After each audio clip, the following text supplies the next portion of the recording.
All right, everybody. How are you doing? Assalamu alaikum. Good evening, ladies and gentlemen. So, first order of business, roll call. Roll call. I want you all to comment below that you are present, whether you're watching live right now, you're tuned in, or you're watching on replay, doesn't matter. Just make sure everyone is present and accounted for. So, that helps with the algorithm, right? For channels like this. Now, moving on to the second order of business, we have opened a Telegram channel. I have an official Telegram channel now, so let me show you this. It's pretty cool, right? Check this out. So, basically, I'm going to be posting announcements in here when we're live. You'll get a notification. When there's a new article, you'll get a notification. When there's a new tweet, you'll also get a notification, and so forth. That's how it goes, right? Let me just scroll down a bit here. So yeah, I posted the link earlier on Twitter, and a bunch of you have already signed up, subscribed. Again, it's totally free, right? So this is on Telegram, and the link will be below. The link is actually extremely simple, right? It's very simply, well, this is for the broadcast channel, right? It's very simply t.me/Medhurst. That's it. t.me/Medhurst. That's all you need to do. We're almost at 100 people, I think, already. That's very nice. So make sure you go subscribe, and yeah. So that's the second order of business. That's the second order of business. Now we have a few things to discuss. Oh boy, oh boy. This is a real mess that we have going on over here, right? So, you see? I already hear you guys typing in there. Right? Very good, very good. Awesome. I like seeing the growth. I like seeing the growth. Sound like a farmer. I like seeing the growth. Oh man. By the way, we got over 100 people watching. Make sure you've hit the like button. Make sure that everything is okay over there. And someone is asking, are we on Rockfin? Of course we're on Rockfin. Rockfin.com/RichardMedhurst, right? This is like YouTube, basically, Rockfin. There's no censorship. It's pretty cool, man. I'm live streaming there right now, okay? So the live stream is on YouTube, and it's also on Rockfin. You can watch on both. Doesn't cost you anything. Now we have a super chat over here. We have a super chat from RSP. Sorry, I can't read. You'll excuse me. I think it's RSP says, can the whole thing, including Vanessa's ruling, meaning Vanessa Baretzer, the judge, be thrown out if there's an appeal hearing?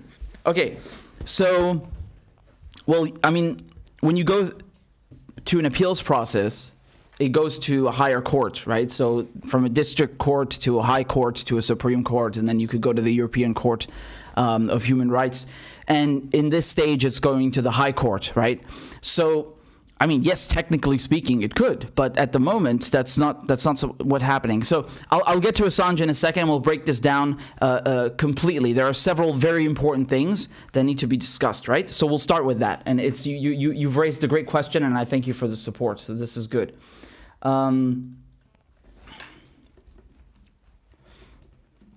So, all right, let's get started over here with Assange. Assange. Brilliant.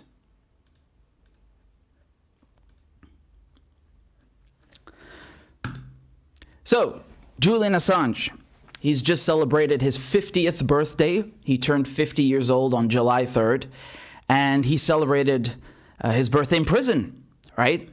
That's where he's been locked up, a Belmarsh prison. So, as you may recall, this is a Category A men's prison. It meaning maximum security. It's on the outskirts of London, and obviously,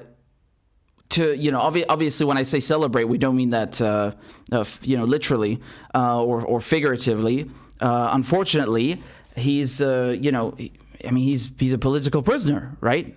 He's been what's a journalist doing in a maximum security prison to begin with? Well, that's what you get when you publish evidence of war crimes. And so people turned up to celebrate his birthday outside the prison. I can show you just over here. There's some footage you can see from outside of Belmarsh prison, right?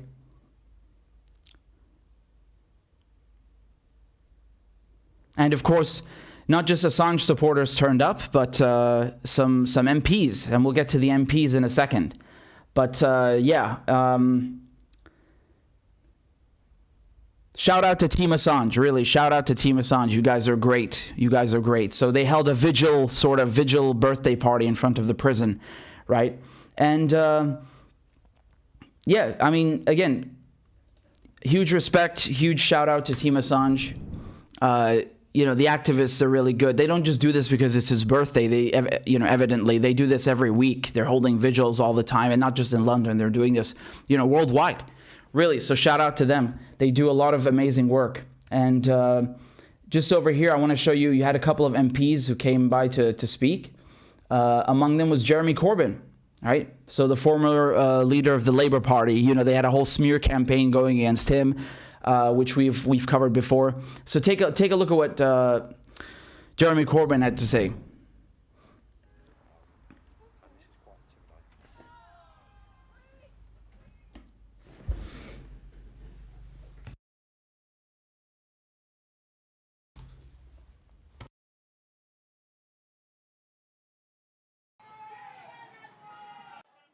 He has spoken the truth about what has happened around the world, about abuses of human rights.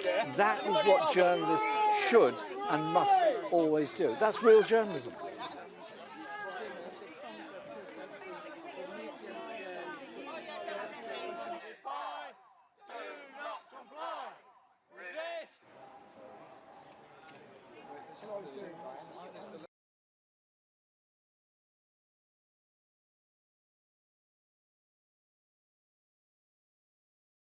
Well, I'm here at Belmarsh Prison, where earlier today protesters joined a group of MPs who hand-delivered a letter demanding for Julian Assange to receive access to these MPs, which access has so far been totally denied. It comes as around 6 months ago now, the UK Criminal Court, the Old Bailey in central London, blocked Julian Assange's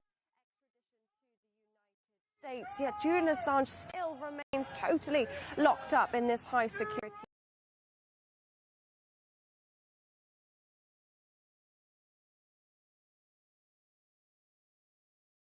MPs who said he's simply in jail for exposing the truth and exposing war crimes too. Plus Stella Morris, who is the mother of his two very young children, and his partner, who says he's effectively now a political prisoner and their children are living without their father. Every time I see Julian in here, it's difficult for me to really understand how this can still be going on. Julian is a political prisoner in the UK. He's been in there for over 2 years, and on Saturday he's turning 50. The last time Julian was a free man was in his 30s. He was 39 when he came to this country, invited by The Guardian, to publish evidence of US war crimes in Iraq, abuse in Guantanamo Bay, the excesses of the Afghan war, and the US diplomatic cables that evidenced US rendition and torture. We think it is completely unreasonable, unfair and outrageous that not in our capacity as private citizens, but in our capacity as parliamentarians, as elected members of parliament, we are being denied the ability and the opportunity to meet with Julian Assange, which is in the public interest, So 20 parliamentarians on a cross-party basis have signed this letter, which we'll be handing in today. Well, of course, the United States is now... Right, so you see people are showing up. People are showing up.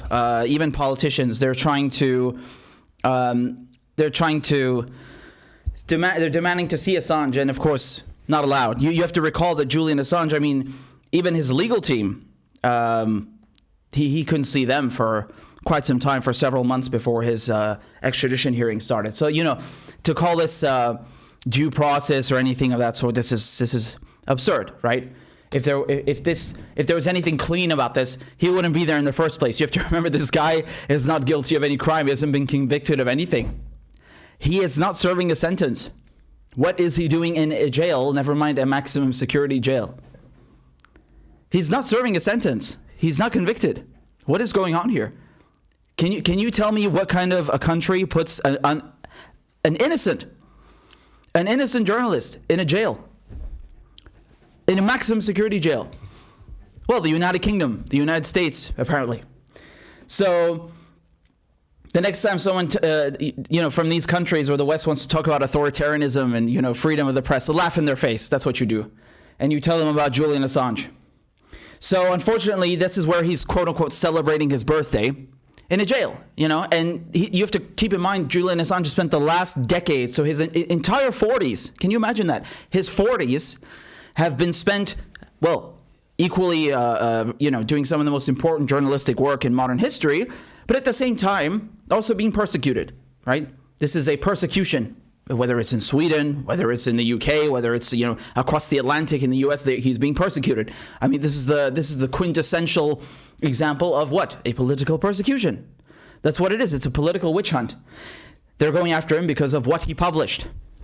Yes? So, this is the key takeaway that they're not playing by the rules. There's no due process here. This is completely unjust and unfair. And, even though there are some MPs and people in government who know that this is wrong, I mean, this is an international criminal effort, right? And it's not just against Assange, it's against journalism itself, right? So you had, I just want to finish over here with, before we dive into more details of the case, you had some pictures over here. Once again, huge shout out to Team Assange. Look at them. Look how brilliant they are. All over the world, right? They're just out here representing, man. Look at this. Piccadilly Circus, right? Out here in Berlin. Brandenburger Tor. All over the world. Well done. Shout out to you guys. Good job. They always come through. They always show up, right? They also had a boat. They rented a boat, the Free Assange boat. And this is actually pretty cool because, look, you see that Palestinian flag? I love you guys. You guys are the best. Honestly, you're the best. And I saw a picture also of Stella Morris, so Assange's partner, right? And one of their children on the boat. And behind them, you can see the building of MI5 or MI6? I can't remember. Shit. But the point here is it's the nickname for it is Babylon on Thames, right? I love that name, Babylon on Thames, because it looks like Babylon. I want to pick up. Hold on. I want to show you the picture over here. Give me a second. I want to see if I can pull it up. So if you have Babylon on Thames, yeah, it's the MI6 building, isn't it? Yeah. So look at that. It really looks like the Tower of Babel. So, yeah. You've seen it in a James Bond movie, I think, as well, right? Yeah, the MI6 building. So anyway, this is the criminal heart of Britain, along with Whitehall and various other places, right?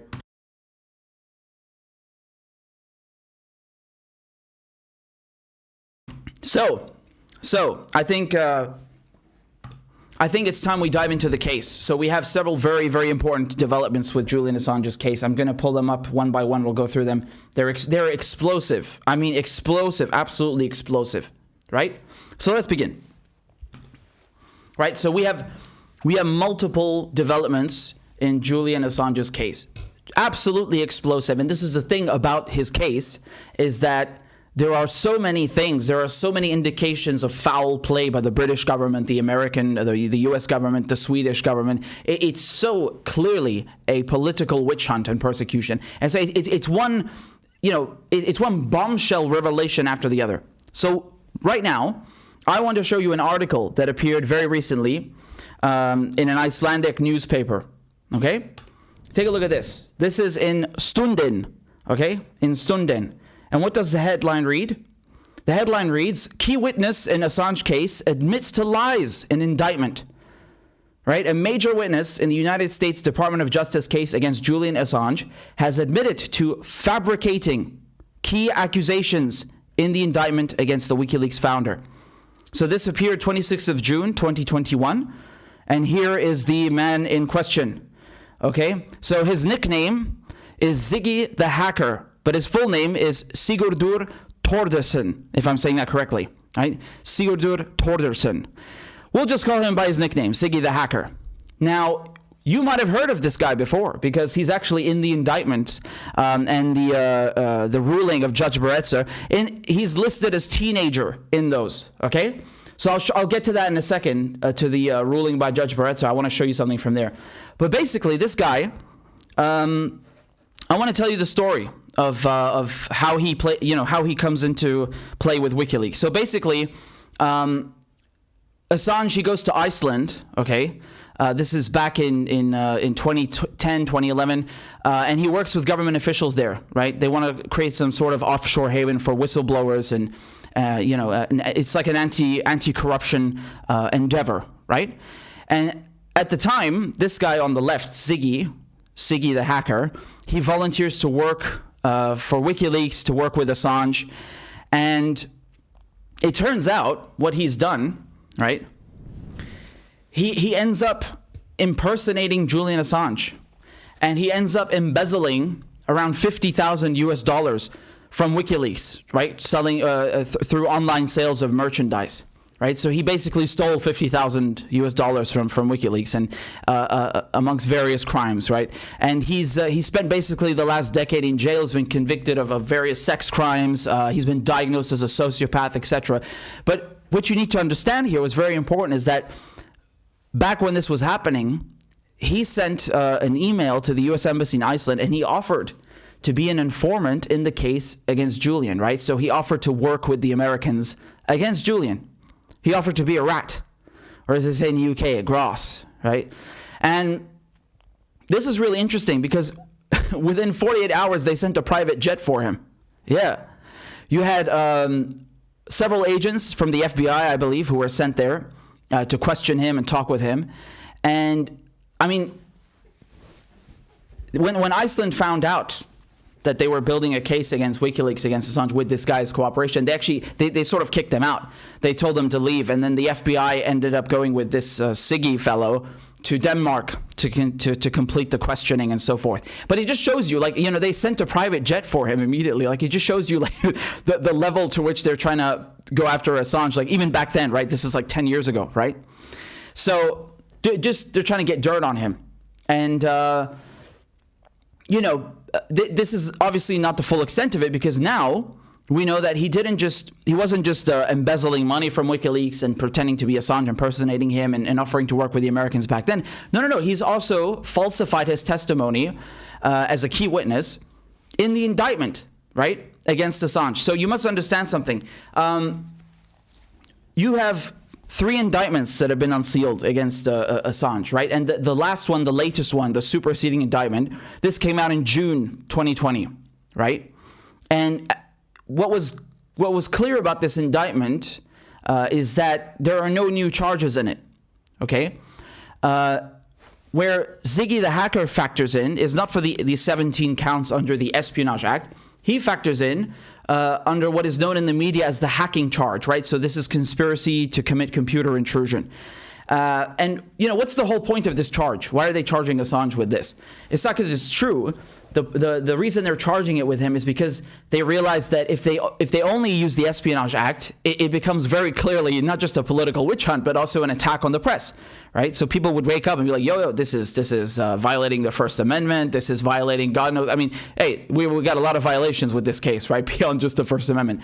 And so the reason they use a hacking charge, as it's called in the media, is because they want to paint Assange not as a journalist, but as a hacker.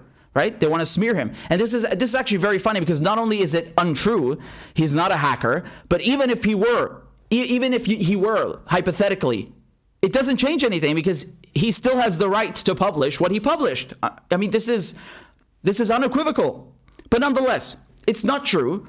And they've only put this charge in there because they want to paint him as a hacker. And this shows you how they care so much, how the U.S. really invests in damaging, Assange's reputation, smearing him, the character assassination. This is very crucial. And it's so funny because you have idiots like David Frum, these neocons, and equally these liberals, like all across the board in the United States, right, who think that the hacking charge, as they call it, is about the 2016 elections. It's nothing to do with 2016, right? They think, oh my God, he's working with Trump. No, Trump is the one who unsealed the indictment against Assange, first of all, right? But regardless, this hacking charge has to do with so we're talking about 4 things here: the State Department cables, the Iraq war logs, the Afghan war diaries, and the Gitmo files, Guantanamo Bay. It's nothing to do with 2016. Nonetheless, when they unsealed the superseding indictment in June 2020, it becomes clear that they've expanded the timeline from 2010 to 2011. They've expanded it from 2010, 2011 to 2010, 2015, I believe.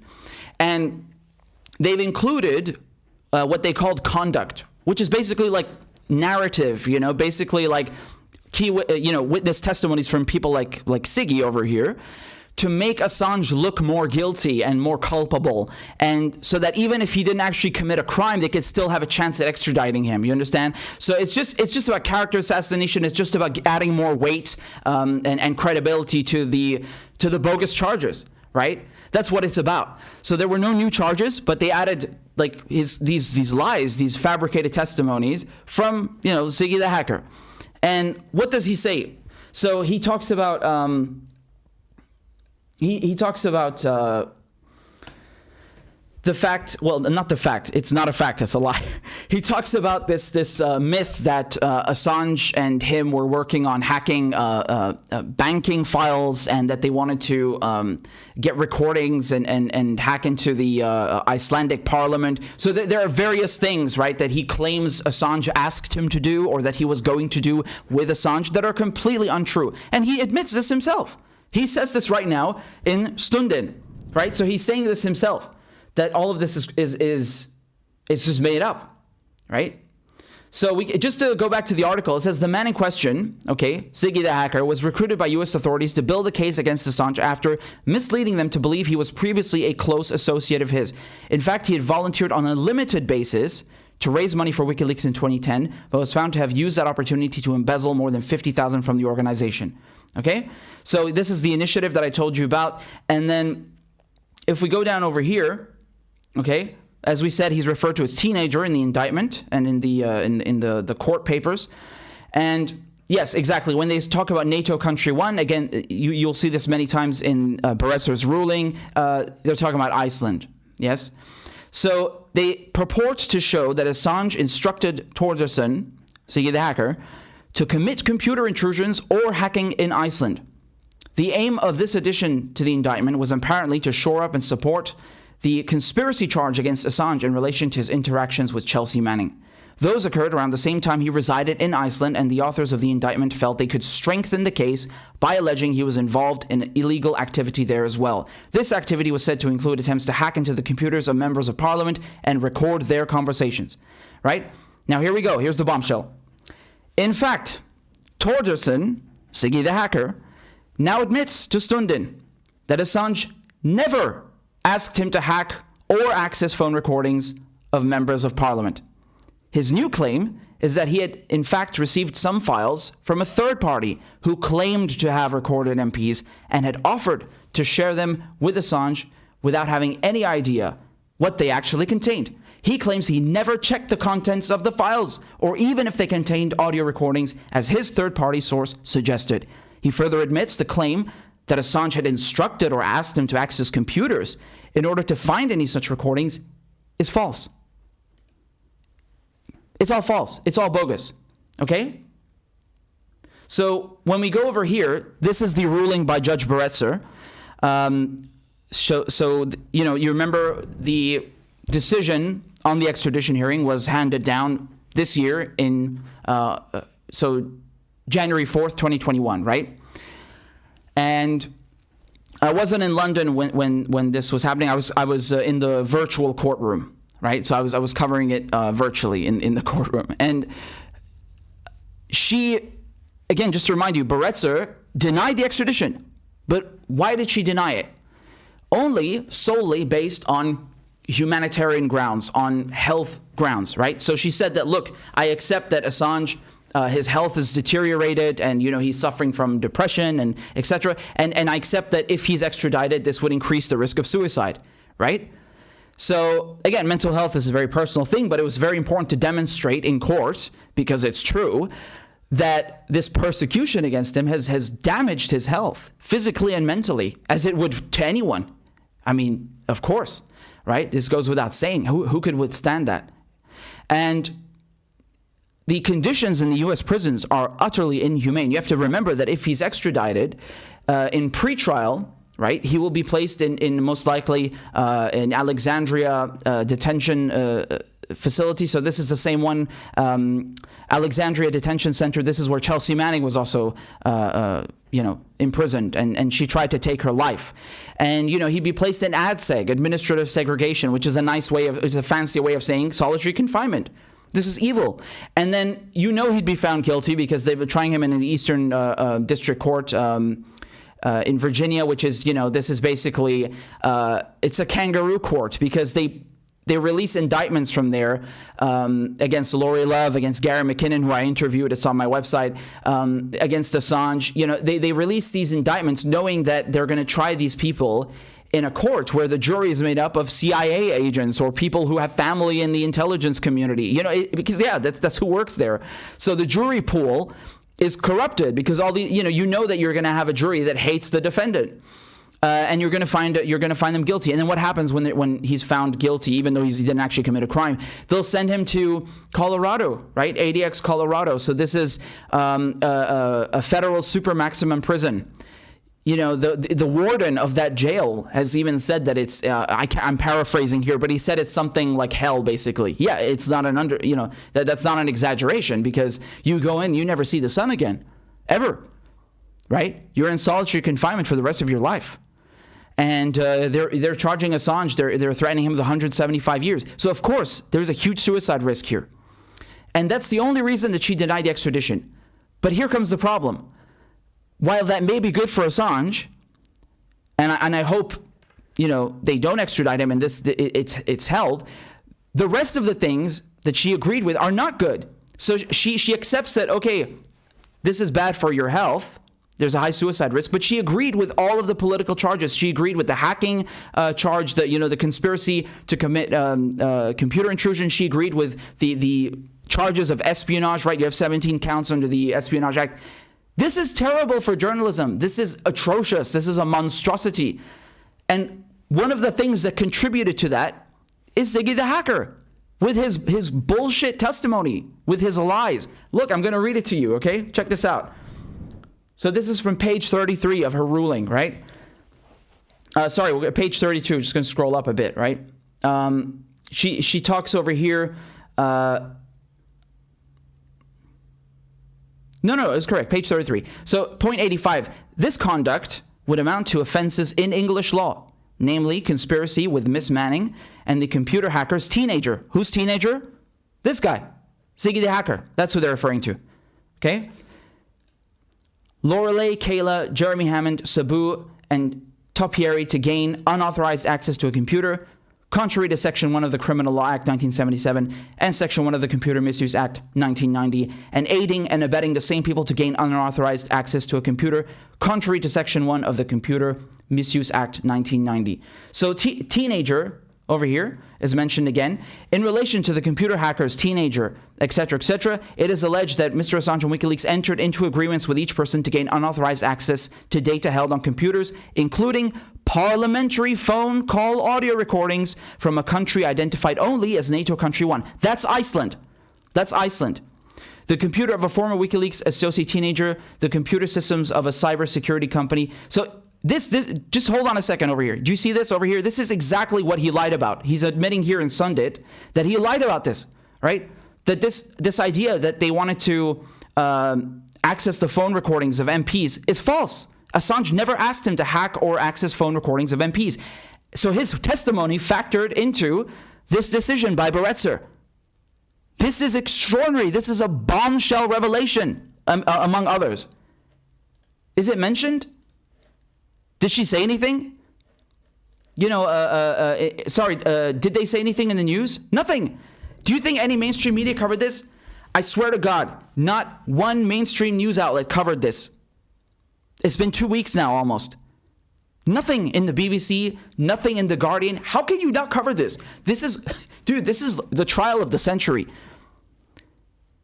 It's not only Assange who's on trial here, right? It's not just him. It's really freedoms of the press. He knows this. WikiLeaks knows this. You know, everyone knows this. It's not just him, the person.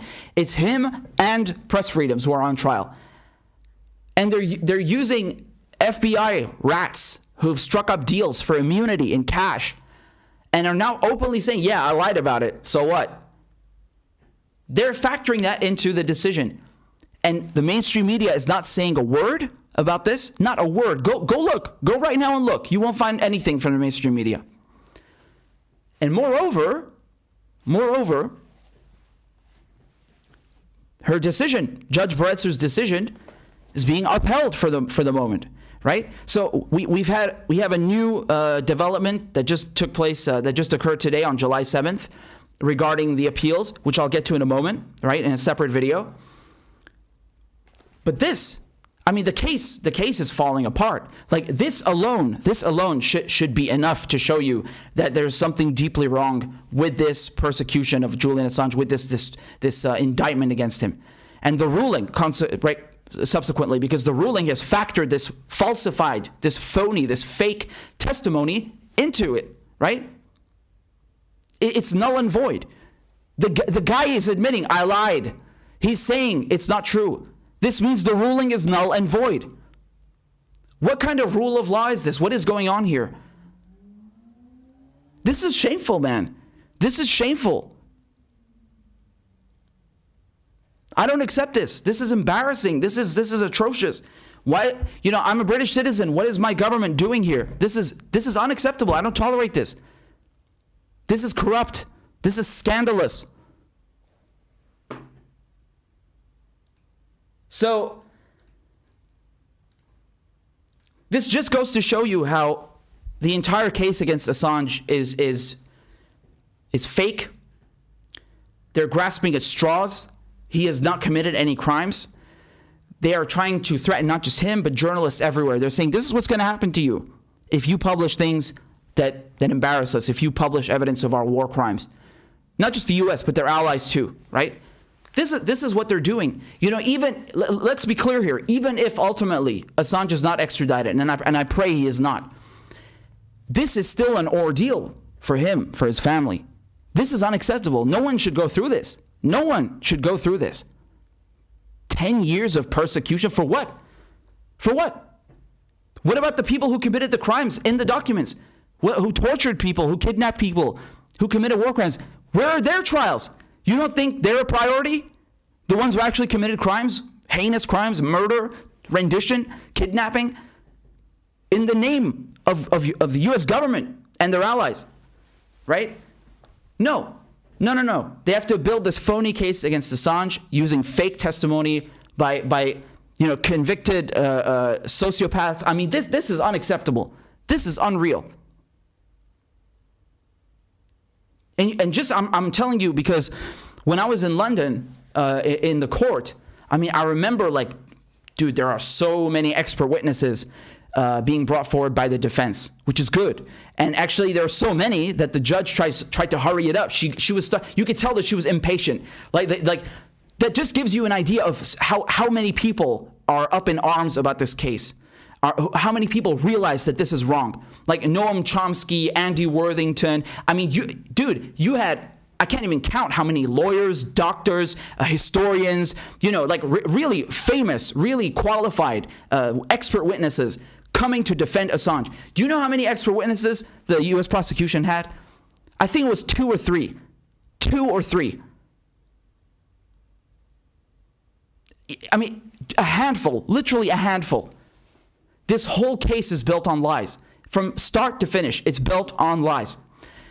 And this shows you that this so-called hacking charge, it's nothing but an attempt to discredit Assange and to smear him and attack him in the court of public opinion. And what does that mean? That means that we must confront them in the court of public opinion. You know, there are several people who have said that this case will be won in the court of public opinion. That's why we have to do what we're doing right now. We have to be up in arms. We have to expose this. We have to talk about this because no one else is, right? It's not just wrong, and we have a duty to talk about it. But we have to fight extra hard because no one is talking about it. The mainstream media is not talking about it. Even many in so-called independent media are too scared. They're so brainwashed, they don't know their asses from their elbows. They think that, Assange helped Trump. And what nonsense. You don't know anything. You don't understand anything. This is about press freedoms. This is about people who expose war crimes, the biggest war crimes, the most heinous crimes imaginable, right? So, I just want to say also how there are a lot of things that are coming to mind, right? He's not the only one, Ziggy, the hacker. You also have to consider that this Sabu, he's another FBI informant, right? He's a criminal hacker who also began working with the FBI. He was also involved in this and involved in making up these testimonies and conduct against Assange, right? And it's incredible because these people cannot be trusted. They're only doing this for immunity. They're only doing this for money. Not because Assange actually committed a crime, okay? And you have to remember that you had a trial in the UK in Southwark court, in Southwark, right? Regarding, I think it was Lulzsec at the time. And Assange had nothing to do with that case, right? If he was a co-conspirator in that case, why wasn't he involved in it? He's not even named in it at all, right? This happened years ago. But now those people are coming along saying, "Oh yeah, he worked with us," and we helped him. What? They just all fabricated. There are so many conflicts of interest. There's so many lies. It's incredible. It's really incredible. And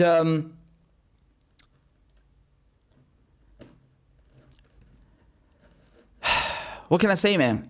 This is all, and it's all an attempt to uphold this narrative that Assange is a hacker and not a journalist. That's all it is, right? That's all it is. And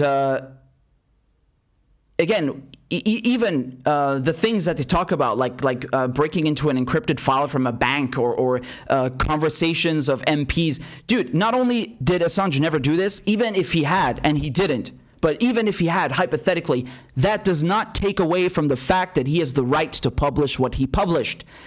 The Americans, they talk about how great their constitution is, how great their freedom is, right? They say, oh, this is a free country.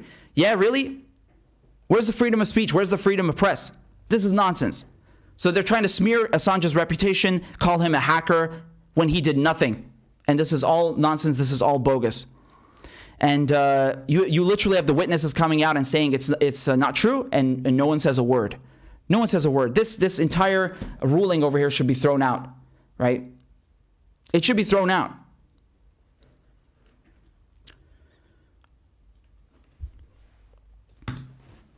Now, the other major development in the Assange case, this happened today, so July 7th, 2021.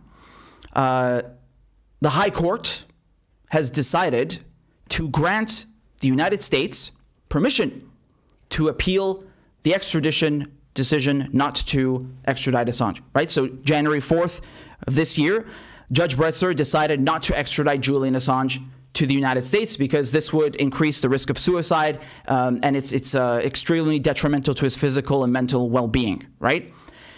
However, she agreed with all of the political stuff, right? She agreed with the hacking, so-called hacking charge. She agreed with the espionage crap. So this is very bad, right? And the Americans, Joe Biden, the Joe Biden administration, they said, yeah, we're going to appeal the decision because we do want to extradite Assange from the UK. We want to bring him over to the US. We want him to face 175 years in jail. And today, the British High Court granted them permission to appeal. And just before I go any further, keep in mind that this decision came down on January 4th, right? Okay, again, I told you I was in the virtual court when this came down. And it says at the bottom right here, the judge ordered that he be discharged. I order the discharge of Julian Paul Assange, pursuant to Section 91.3 of the Extradition Act 2003. So that's regarding health. This was in January. We're now in July, okay? We're in July. So he's been locked up in jail for 6-7 months, just until the United States could get permission to appeal. And this is going to be dragged out again. He shouldn't even be in jail in the first place. He's a journalist. He's not a violent criminal. He didn't commit any of the things, any of the crimes they're accusing him of. This is preposterous. But not only are they keeping him in jail, they're keeping him in Belmarsh prison, in a maximum security prison, right? This is usually reserved for the worst of the worst. You know, they send people from Al-Qaeda there. They send murderers and rapists there. What the hell is a non-violent journalist doing in that facility, or in any facility to begin with? Right? So they're keeping him there. They denied his bail. The bail hearing was on January 6th. I also covered that virtually. It was 2 days after Judge Bretzer handed down this decision. So it was not in the Old Bailey. It was in Westminster Magistrates Court. They denied him bail. They denied him his, his family, being with his children, being with his partner. They denied him his freedom. I mean, this is inhumane. This is barbaric cruelty, really cruelty, what they're doing to him. And so now the U.S. has been given permission to a limited appeal. So before we go any further, all right, I want to play you. All right, so here we go. So I want to play you a little clip of Stella Morris, who's Julian Assange's partner, speaking outside the High Court today, okay?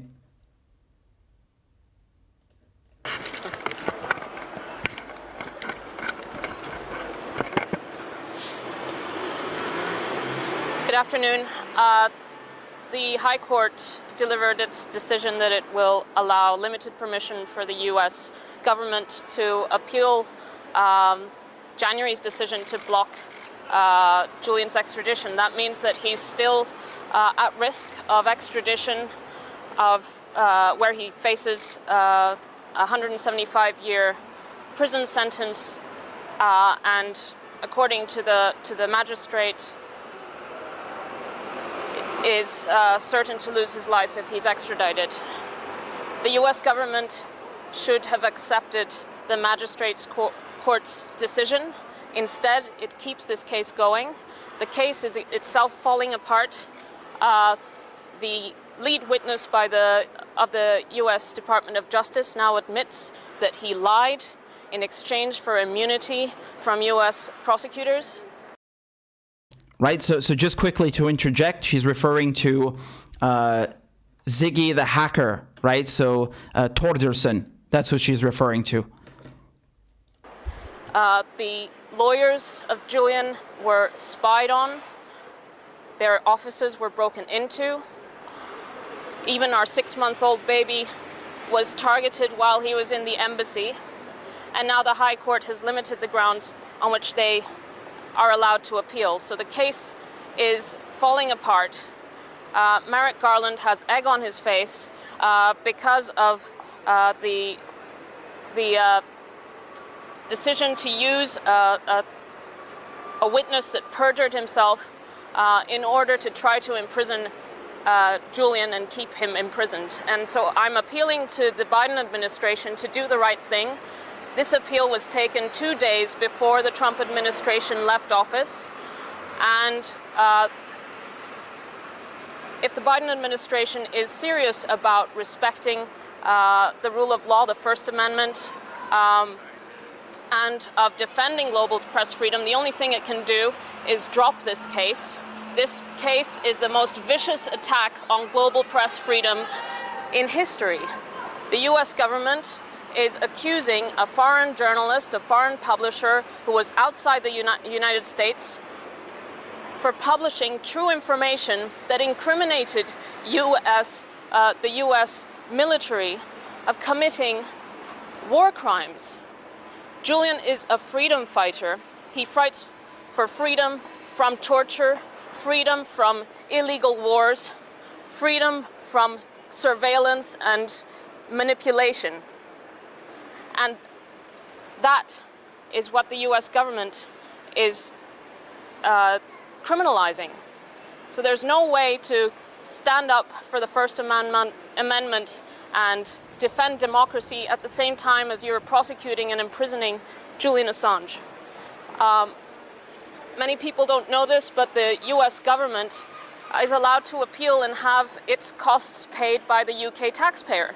Julian, on the other hand, has to fund his defense himself, even though he won in January, and the US government has decided to appeal that decision. Julian has to pay for his legal costs, whereas the US government is subsidized by the UK taxpayer. Every aspect of this case is profoundly unjust. Julian is being punished for doing his job as a journalist.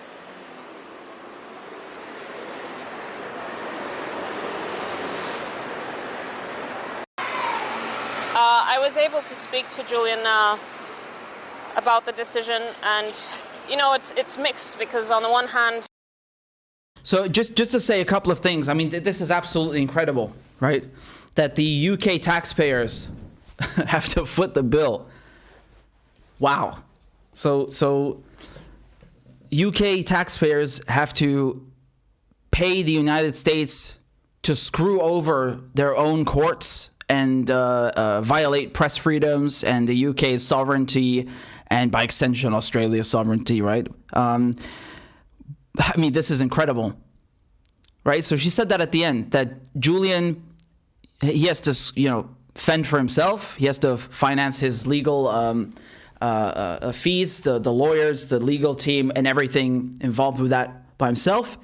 And thankfully, there are a lot of, good people around the world who donate to the WikiLeaks fund, to the legal fund, because as you can see, it's quite expensive battling the empire and defending press freedoms. And of course, the US, someone else foots the bill. I mean, this is preposterous, really. You know, I was wondering also, half jokingly, if the UK taxpayers also have to foot the bill for the spying that went on in the Ecuadorian embassy. Are they also going to pay for that? I mean, this is preposterous, right?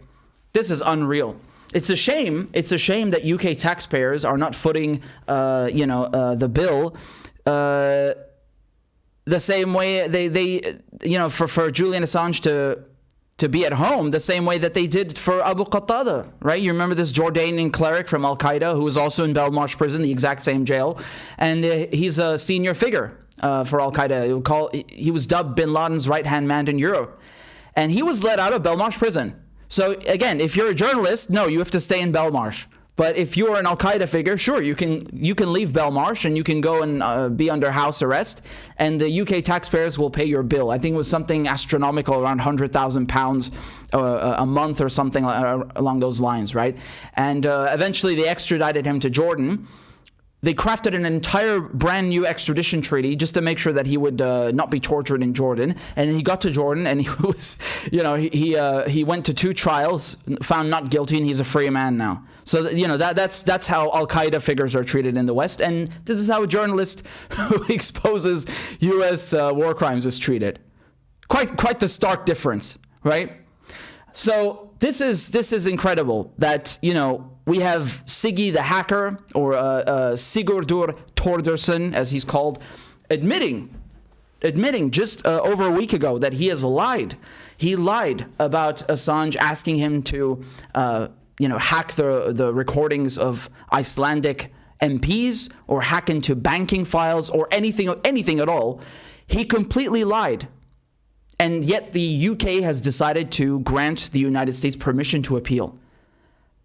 On what grounds? I mean, this is astonishing, right? Limited permission to appeal. So I think, again, you'll have someone who's more well-versed in the law, or who studied law, please feel free to correct me. But my understanding when they say limited is that we're talking about health grounds. Because as you recall, over here, if I show you the ruling from Judge Baretzer, why did she deny Julian Assange's extradition? Why did she block it? Well, because of health grounds, right? Because rightfully, correctly, if he's extradited, there is a significant risk of suicide, right? So she did this pursuant to Section 91 of the Extradition Act, right? She's allowed to do that. However, everything else she agreed to, right? She agreed with the hacking, with the conspiracy charges. She agreed with the espionage, everything, all of it. So she basically criminalized journalism, right? And the appeal right now has to be like this. So the United States have come along and said, we want to appeal this decision. We want Julian Assange to be extradited. We want to bring him from the UK to the US. And they have to prove to the High Court that it's not true that he would have a high risk of suicide if he were extradited, right? So they could come along and say, yeah, you know what, we're going to build a 5-star prison for Assange with a swimming pool and give us Julian Assange now. And then the UK could go, well, all right, here you go. The problem with that is that not only you cannot trust the Americans, this is complete nonsense, they will never do that, but everything else is still standing and criminalizes national security journalism, criminalizes people who publish evidence of war crimes, of prisoner abuse, kidnapping. That is the problem. Do you understand? This is not being appealed. So now the defense, there's been no update as of now whether the defense will cross appeal, right? So if they do that, they would be appealing her decision to, her acceptance of all of the other charges when it comes to, the political charges, espionage, hacking, etc. So there might be a cross appeal. We don't know yet. There might be one, right? So do you see why this is such a delicate case? Do you see why this is so problematic? Do you see why this is really, really bad? Again, this decision by Baretzer, it was good for Assange, if it holds, but it's not good for journalism at all. This is very bad because she's accepted all of the bogus, trumped up nonsense. Yeah? And, it's incredible to me that this decision, her ruling, is not thrown out, because when she's accepting falsified testimonies, you have Siggy the hacker just openly admitting, I lied in my testimony. I got immunity from the Americans. I got cash from the Americans to lie. How on earth is anything in this ruling valid? What kind of a kangaroo judiciary is that? What is this? This is a farce. This is a farce. Could you imagine if this happened in another country? Could you just imagine if Syria or Iran or Russia or something did something to this degree, that they're chasing someone for 10 years and doing this crap to him? You'd never hear the end of it. And even now you see with Navalny, Navalny. No. You should be asking about this, you fucking clowns. You literally work as journalists. Well, not real ones, because they don't actually publish anything like this. So they're not concerned with people going to jail for exposing U.S. war crimes, because they never do that. They're cowards. But, they're more interested in yelling things at Putin than actually standing up to their own governments, right? I, for one, I'm ashamed. I'm ashamed of the British government. I'm ashamed of this. This is abysmal, and that's an understatement. So, unfortunately, this is, this decision today by the UK High Court to let the Americans appeal the extradition decision, it makes it, no mention. It doesn't take into account the fact that one of the key witnesses in the U.S. prosecution is a liar, right? And I don't know if we're ever going to see that come out, because you have to consider that it's not the only thing. Stella Morris, Julian Assange's partner, she just told you on video that their child was targeted, right? So they tried stealing the CIA. Well, we don't know if it was the CIA, but American intelligence, right? They tried stealing. They planned on stealing one of the diapers from the trash through UC Global, this security company, right? To verify if that was really Assange's kid. How sick do you have to be, honestly? Not to mention that they spied on everyone in the embassy, right? They took apart Stefano Morizzi's phone. They were recording Assange's conversations with his lawyers, which is, any judge would just throw this case out the goddamn window. You violated his right to due process. There's no way he's going to have a fair trial. Just for that alone. Remember with Ellsberg, the U.S. government tried breaking into his psychiatrist's office to find dirt on him? The whole case was thrown out just because of that, right? As it should be here, but it won't be. A key witness has lied. Is it going to be thrown out? It should be, but it won't be, probably, right? They spied on his lawyers. They have broken into the offices, as Stella Morris just mentioned as well. There are so many things wrong with this case. It is unbelievable. There are violations of the U.S. Constitution, British common law, the European Convention on Human Rights, the Torture Convention, you name it. They violated it. You name it, they have violated it. The United States have violated it in this case. So there's nothing legal, there's nothing fair, there's no due process here whatsoever. At all. I mean, really, the people who are still not understanding that this is an attack on press freedoms, and that this is of utmost concern to anyone who pretends to care or actually cares about democracy or liberal having a liberal democracy and having press freedoms and holding their governments accountable. They should be up in arms.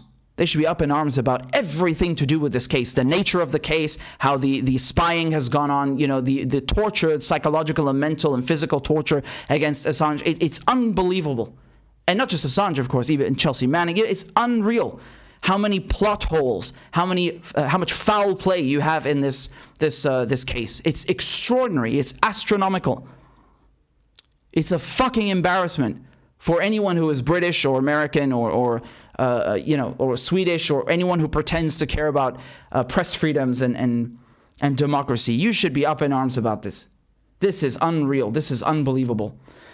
And so I honestly, I don't know what to expect. I really have no clue. Some people think, is this the end of the case? The case is falling apart, right? You had this Ziggy guy lying about the testimony, and look, 1 week later, what happened? They've given the U.S. permission to appeal. No, you see, it's not the end. Unfortunately, the UK doesn't have its own courts. They're being run by the US, right? I said this, that this might, I was talking about the Old Bailey. I said this might be a court in London in the UK, but it's the US that's holding the gavel. They're running the show. That's what's happening here. That's what's happening here. So it's very unfortunate. And I know there are some people who are hopeful because Gary McKinnon, Lori Love, they also had their extraditions blocked in the end. And I also hope that Assange's will be blocked as well. But no one should have to go through this. Do you understand? It's also the so-called process, right? Not due process, just everything that's going on. No one should have to go through this. This should not be tolerated. This should not be accepted to begin with. You should not be persecuted for 10 plus years and spend your 50th birthday in jail and your entire 40s, being persecuted because you expose war crimes. This is unacceptable. I don't tolerate this. No one should tolerate this. Okay? So this is really heartbreaking. I didn't expect any better, though, from the UK courts, unfortunately. I didn't expect anything different.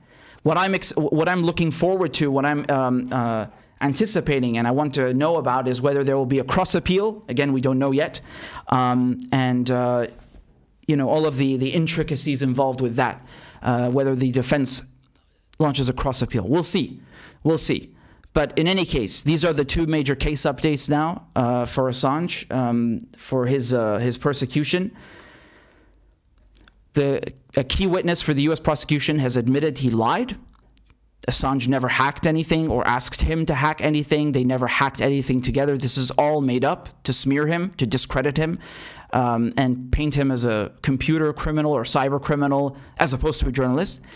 And now the United States has been granted permission by the UK High Court to pursue an appeal against Judge Brzezinski's decision not to extradite Assange based on health grounds. So we'll see what happens going forward. And as always, free Assange. So, you guys have been very kind. You've been very generous with your donations. I'm going to read some of them now. If you have any questions, any tips, just shoot. I see we've got almost 300 people watching. Amazing. Please make sure you've hit the like button. We're not done. We still got a lot more to go through. So I'm just going to read your questions, though, for now. Before we get to the next segments, all right? So hold on. I got to load the thing over here. The thing. Here we go. Rob Junot says, thank you for supporting Assange. Richard, free them all. And a bunch of clovers and clovers for Assange, right? And hearts. And as always, yes, thank you, Rob. I appreciate it very much. Florin has sent a sticker. Thank you very much, Florin. Good to see you. Vero, Vegan Vero is here. C'est bien de te voir. Vero says, don't understand why MPs are denied. I'm assuming you're talking about Corbyn and the other two who tried to meet Assange at Belmarsh for his birthday, right? In France, MPs can visit prisons without even warning the prison about it. Ah, ça je savais pas. Mais franchement, ça devrait être comme ça partout. Hein. Alors... nous, on sait très bien pourquoi ils leur disent qu'ils ne peuvent pas rentrer. C'est parce que ils veulent isoler Assange de toute la planète, quoi. C'est ça le truc. Tu vois, ils veulent le torturer physiquement, mentalement et l'exiler, quoi. Même en Angleterre, où il a été censé être protégé. Il n'est même pas aux États-Unis, hein. Ça n'a même pas commencé qu'il soit puni ou qu'il le trouve coupable. Il n'est pas coupable, mais voilà. Ça c'est déjà, il faut prendre en compte que ça fait 10 ans, là, il a même pas été condamné d'un crime et il a passé déjà 10 ans carrément en prison. Alors 7 ans dans l'ambassade et puis là maintenant encore plus de 2 ans dans la prison. C'est immonde. C'est immonde, ça. Et le fait qu'on lui dise ta famille peut pas te visiter, tes avocats ils peuvent pas te visiter, voilà, les membres du Parlement ils peuvent pas te visiter, que ce soit le Parlement anglais ou l'européen. Ça c'est pour le casser mentalement, pour l'isoler, ouais, dans tous les sens. C'est immonde, franchement. Florence says, thank you for your work, Richard. Greetings from Zurich in Switzerland.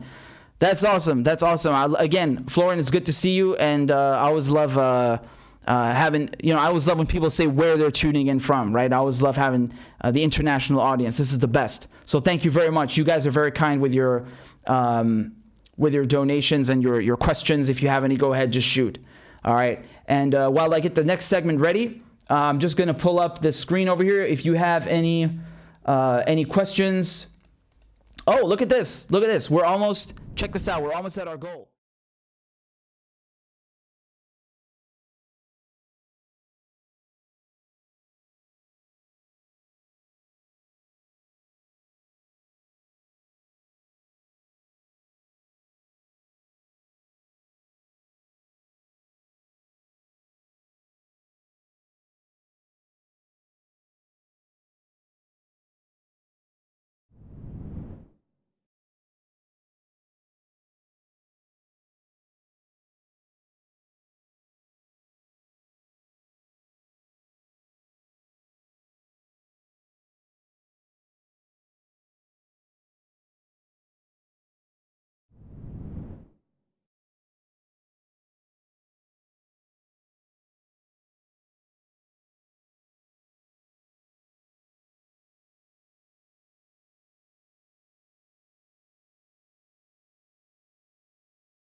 All right. I think my sound was off for a second, but I think you can hear me now. So hopefully that works. I was just saying that if you have any questions, just shoot on PayPal or CashApp or Venmo, whatever, and I'll answer them as soon as I can. And thank you for everyone who's supporting the show on Patreon. Look at that now, 382 members. We're almost at 400. That's 18 members to go. Let's do it. If anyone joins up, I'll play a crab dance tout de suite.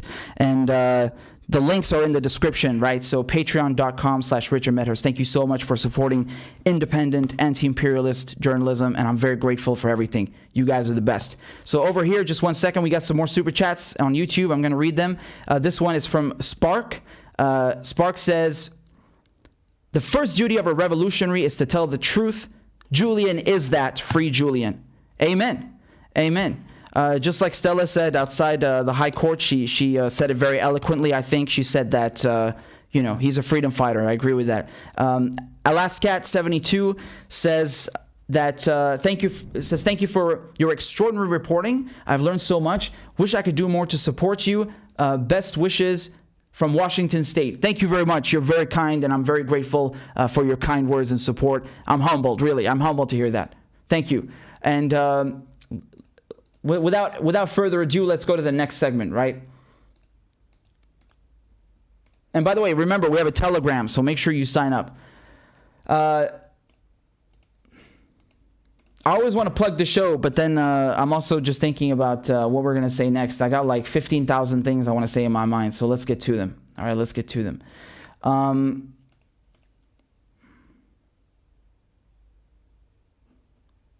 Hold on, let me see if this is working. Yes, it's working. Perfect. So just going back over here. Right. So the Americans, they've come under attack in multiple areas. Hold on, I'm going to take these out because they're bugging me, man. Let's go. That's much better. All right, I'm going to start again.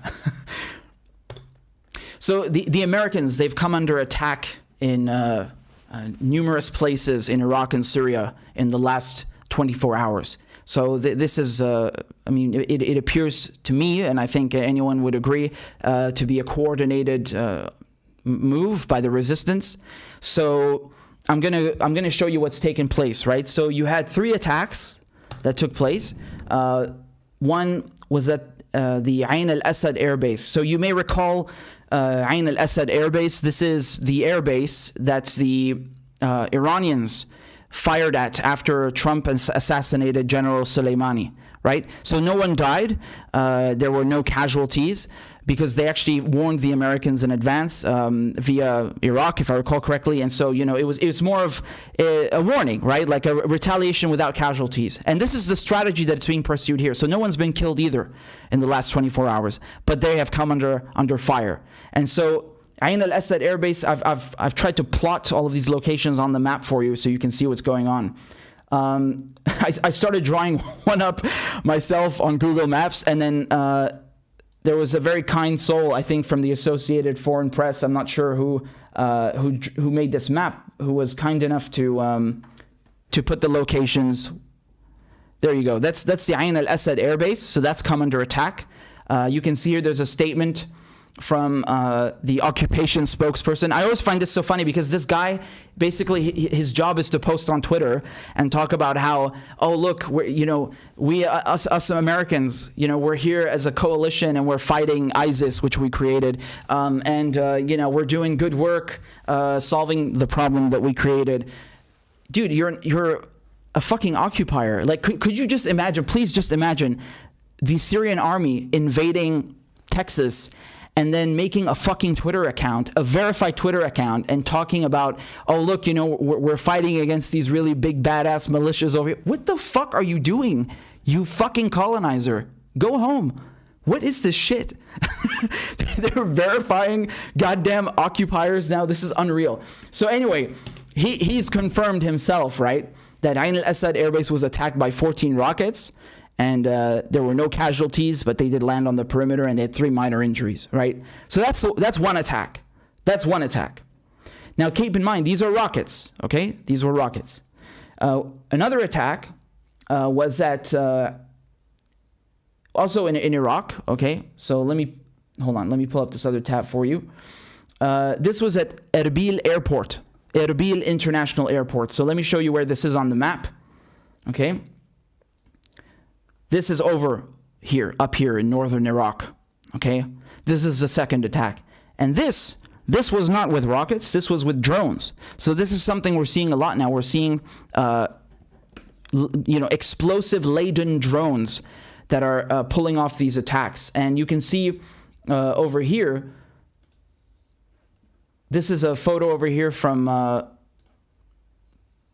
the smoke over Erbil Airport. And they had a very bad fire, actually. You see here? This is posted on Twitter. Fire continues to burn inside the U.S. military base at Erbil Airport.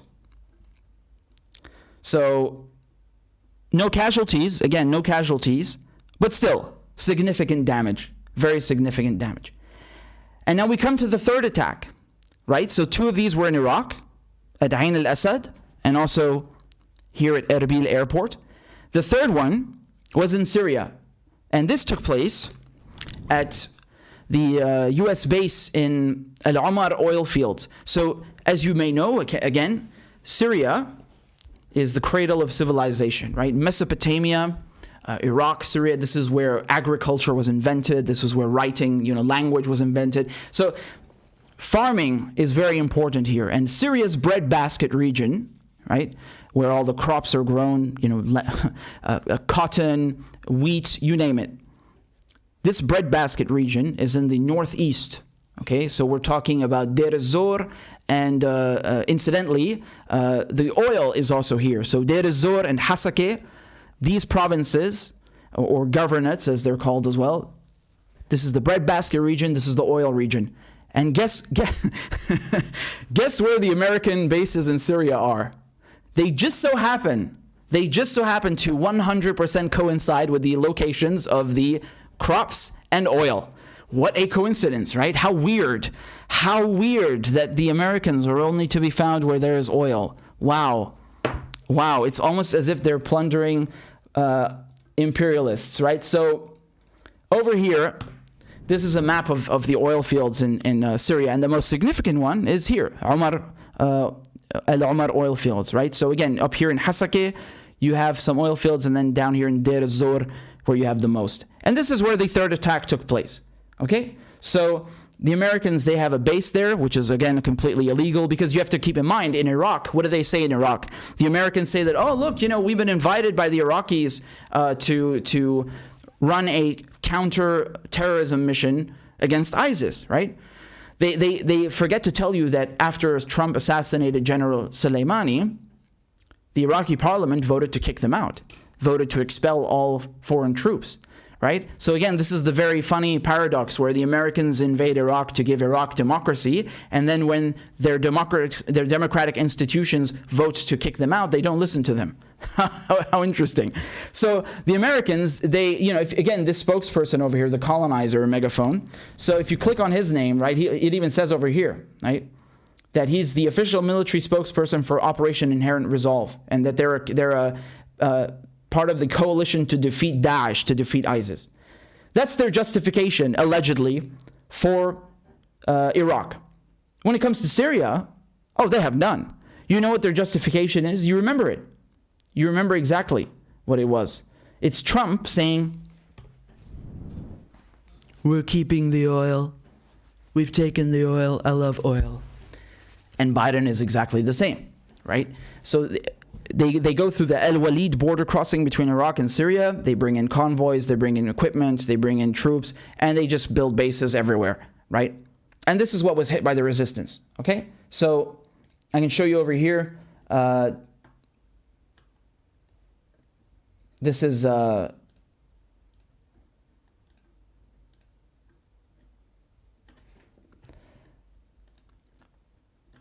another map of all the oil fields, right? But Al Omar is over here. And so this is from Sana News, okay? This was on 29th of June. However, if you go here, there's one from 5 hours ago from Sana. It says, drones attack U.S. occupation base in Al Omar oil field in Deir ez-Zor countryside. So again, Deir ez-Zor is the province, the governorate, and Al Omar oil field is what was attacked, the U.S. base there. So they say that drones targeted U.S. occupation base in Al Omar oil field in Deir ez-Zor eastern countryside, okay? Local sources told Sana reporters that drones attacked the military base of U.S. occupation forces in Al Omar oil field on Wednesday morning as plumes of smoke were seen rising from the base.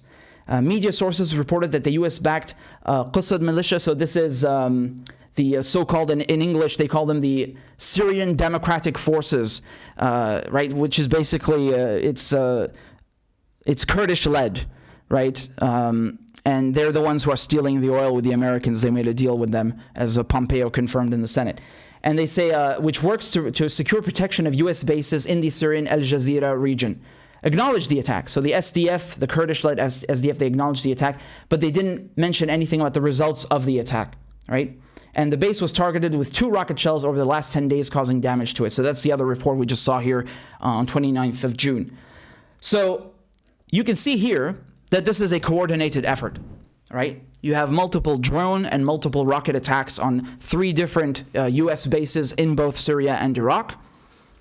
This is a resistance movement. But if you go and you read the toilet paper, garbage, malfeasant, evil news in the mainstream media, what do they tell you? They tell you, oh, it's Iranian-backed militias, right? Again, as if you put the word Iran in there and then it suddenly makes it okay to just go and kill them and bomb them and try and malign them. Well, again, these the Hashd al-Sha'bi, when we talk about the Hashd al-Sha'bi, it's the PMU, the popular mobilization units. This is the so-called Iranian-backed militias. It's a coalition of resistance groups, okay? Various ethnic and religious backgrounds, and in Iraq, we're talking about mostly Iraqis. They're mostly made up of Iraqis. They're not Iranians. But if you listen to the mainstream media, they have you think that they're Iranians or something.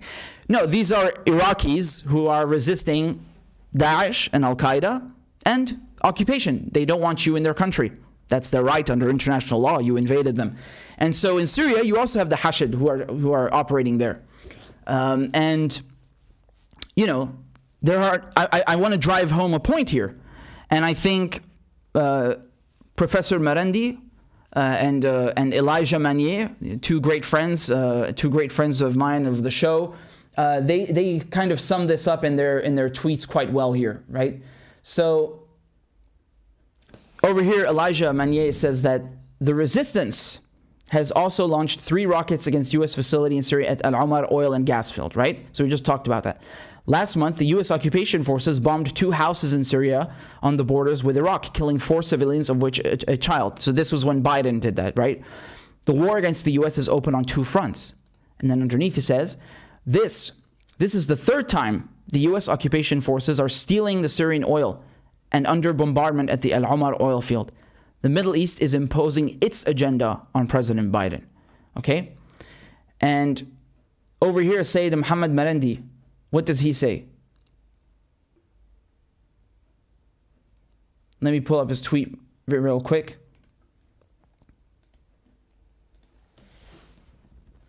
I think he put it very eloquently. So he said,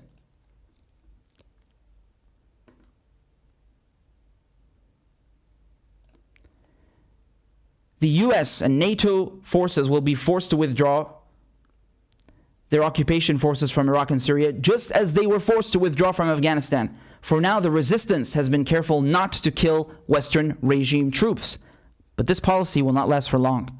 Costs are mounting for Biden. It's true. So you have to understand something. The resistance, whether we're talking about Iran or Syria or the Hashd al-Sha'bi or Hezbollah, it doesn't matter. The resistance, we're talking about the axis of resistance, all of the axis of resistance. They've been very careful not to kill any occupation troops. This is a warning, what's happening here, okay? It's a warning. And the Iranians gave the US a warning last time when they killed Soleimani, right? They launched a bunch of rockets at the Ain al-Assad air base, that's the same base we're talking about. No casualties. They gave them warning, right? We're going to rain down, hellfire on your base in a few minutes. And here again, they're warning them because Biden, as you saw, he shut down several news sites belonging to the resistance, Press TV, Al-Furat, Al-Masira, Palestine Today, etc., etc. 33 news sites. What do they have in common? They belong to the axis of resistance. And then what does Biden do the next week? He goes and bombs Syria again and Iraq. And who does he bomb? He bombs the resistance. He bombs the Hashd al-Sha'bi, the PMU. Right? Don't listen to this, Iranian-backed militias, whatever that means. No, this is the resistance. It's the Hashd al-Sha'bi, the PMU, or the PMF. That's who he bombed. The people who helped kill, helped defeat Al Qaeda and ISIS. So he's, as usual, whether it's Trump or it's Biden, what are they doing? They're helping ISIS. They're helping Al Qaeda. They're helping these terrorist groups maintain chaos in the region. And this is a warning. This is a response to that. Marandi is right. That's not going to last for long. That's not going to last for long, right? I mean, it's just logical. I mean, right? This is just analysis of what's happening. It's just an analysis. And again, as Elijah puts it here, right? The U.S. killed 4 members of the security forces last month on the borders with Syria. The Iraqi retaliatory message to the U.S., leave our country. So I want to make one thing clear over here. Whatever your opinion is, or whatever you hear on television, there is one simple fact that is undeniable. The United States and their Western allies are occupiers. They're invaders. They invaded Iraq in 2003. They are still occupying Iraq. They are occupying Syria. They are stealing. They are thieving. They are depriving Syrians of food, of fuel. They are occupying the lands of the people of Iraq and Syria. They are the aggressors. When you come to another country, and no less on the other side of the world, with guns, with fucking tanks, you are an aggressor. You're a foreign invader.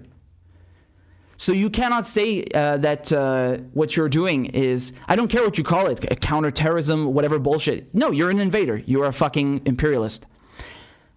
So, whether they want to call this Iranian-backed militias or no, it's the resistance. And if you go and look, it's black and white what it says in international law, right? In the UN Charter, you have the right to defend your country if you are under occupation, by any means necessary. That's your right. It doesn't matter where you're from, anywhere. If you're occupied, you have the right to defend yourself. And look how lenient they're being. It's interesting, but who knows how long it'll last? I have no clue. I just want people to understand that the way the mainstream media has been framing this is so dishonest and disgusting. They're trying to make it they're trying to make it out to be that the United States is the victim, the West is the victim, even though they're the ones occupying Syria, occupying Iraq. No, they're not victims. They're aggressors. They're invaders. They're occupiers and colonizers and imperialists. They are not victims. And they're trying to paint the resistance. They think that if they call them they call the Hashd al-Shabi Iranian-backed militias, right? They put Iran in there to scare you and brainwash you into hating Iran and hating anyone who stands up for themselves. That this will make you acquiesce and not think too hard about what's actually happening. No, this is the resistance. Make no mistake. Make no mistake. It's interesting that with drones, I didn't know that they've been using drones now, right? Perhaps not as sophisticated as the American ones, but drones nonetheless. So, yeah, this is very important. They've had enough. The Iranians, the Iraqis, the Syrians, the Lebanese, they didn't tolerate 4 years of Trump and 8 years of Obama and 8 years of Bush and various attacks on their sovereignty just to come and accept Biden. No, this is not going to last. This is not going to last. And now the U.S. is on the run. We're shifting. We're seeing a shift to a multipolar world, right? It's not the same anymore. So you guys have been very kind to send donations on PayPal. Thank you very much. I'm going to read them to you right now. Don't worry, we're still got much more segments to cover. Don't go anywhere. Don't go any. Stay right where you are. Over here, if you want, you can send in a donation on CashApp or Venmo or PayPal. Just scan the QR code on your screen. And if you have a question, just shoot. Just shoot. So here we have one from Jonathan. Says, thanks for providing us with real journalism and exposing the ruling elite, which make my whole childhood nothing but an indoctrination camp sponsored by oligarchic imperialists. Keep up the great work. All the best. Thank you very much.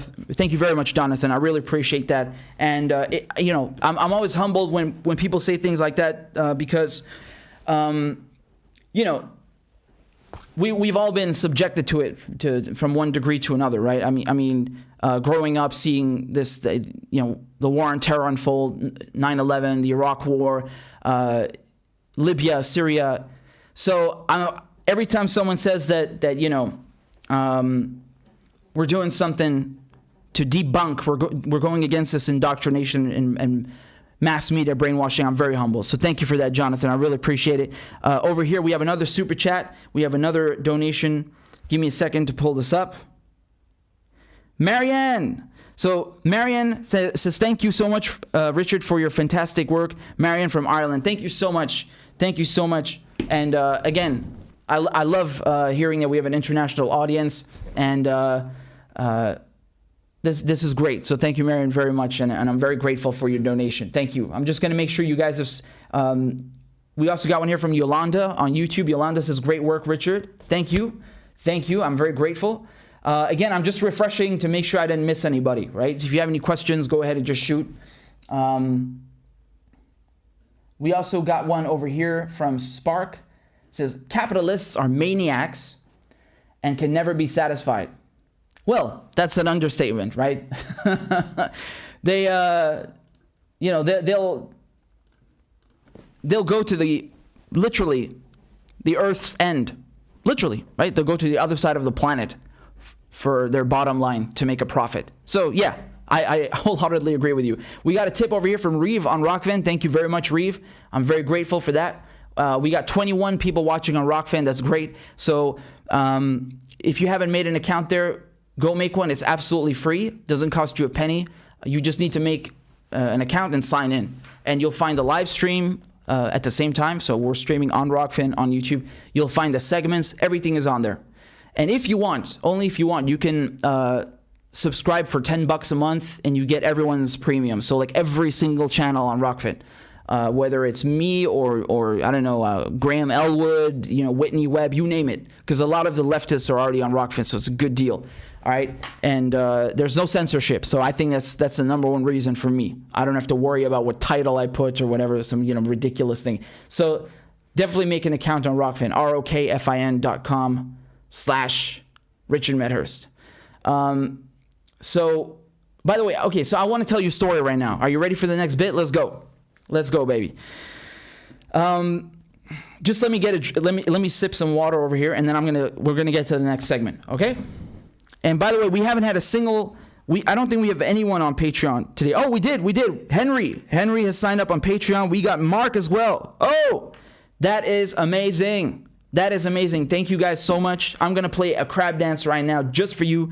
Put your hands together for Henry and Mark. Let's go. Clap for that, you stupid bastard. And Corn Pop was a bad dude. And he ran a bunch of bad boys. Listen, fuckhead, you have fucking crossed the line, claiming I'm the enemy. You got that, you goddamn son of a bitch? I don't give a fuck what you think, bitch. Good morning. Sunday morning. Cut that bitch off. Hey, why you texting? Why? You're getting nervous, man. Calm down. It's okay. Okay. Suck my dick and choke on it. I yield my time. Fuck you.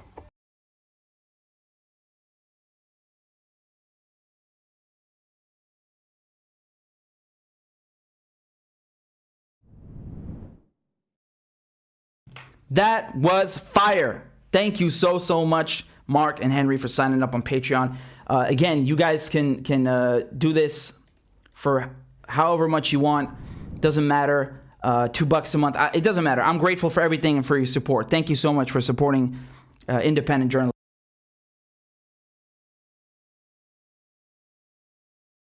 So let's move on to the next segment. I want to tell you a story over here. All right. I want to tell you a story over here. And by the way, we're at 384 now. This is amazing. Thank you so much. Edward says, keep up the excellent work, Richard Medhurst. Thank you, Edward. Thank you very much for your support. I'm extremely grateful. You're very generous. So I want to tell you a story over here, guys. All right. So the other day, actually, hold on. I don't think you can see me. Hold on. Let me switch over. All right. Let me switch over.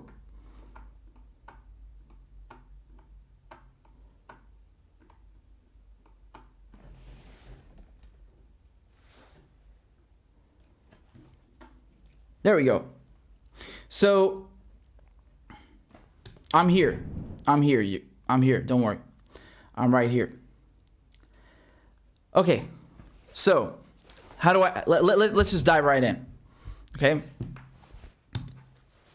So the other day, I sent a verification request on Twitter, right? Because they had this closed for a while, and they ended up reopening it. And I was like, you know what? I better go ahead and do it because, alhamdulillah, thank God I've amassed a large following, and it's necessary.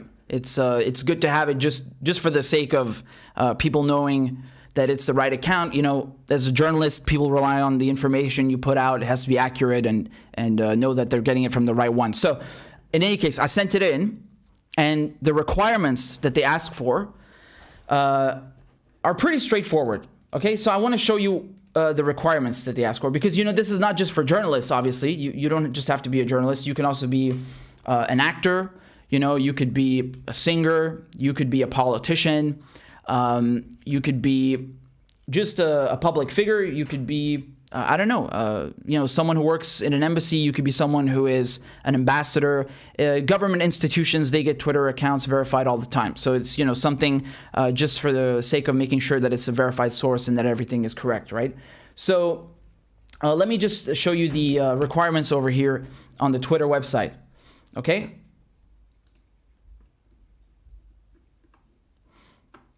Here we go. So if we look up journalists, okay, news organizations and journalists, they say any official accounts of qualifying news organizations, as well as individual accounts of journalists employed by qualifying organizations, may be verified if the account is public, does not have protected tweets, and refers directly to the name and official URL of the qualifying organization. Okay, so this includes newspapers, magazines, broadcast, cable, satellite, streaming TV, and radio news networks, stations and programs, digital news publishers, podcasts, and similar media, and must adhere to recognized professional standards for journalism, such as those laid out by, and pay attention to this, the International Federation of Journalists, right here, okay? Independent or freelance journalists may be verified if they can provide at least 3 bylines or credits in qualifying publications published within the 6 months prior to applying. Okay. Pretty straightforward, right? Pretty straightforward.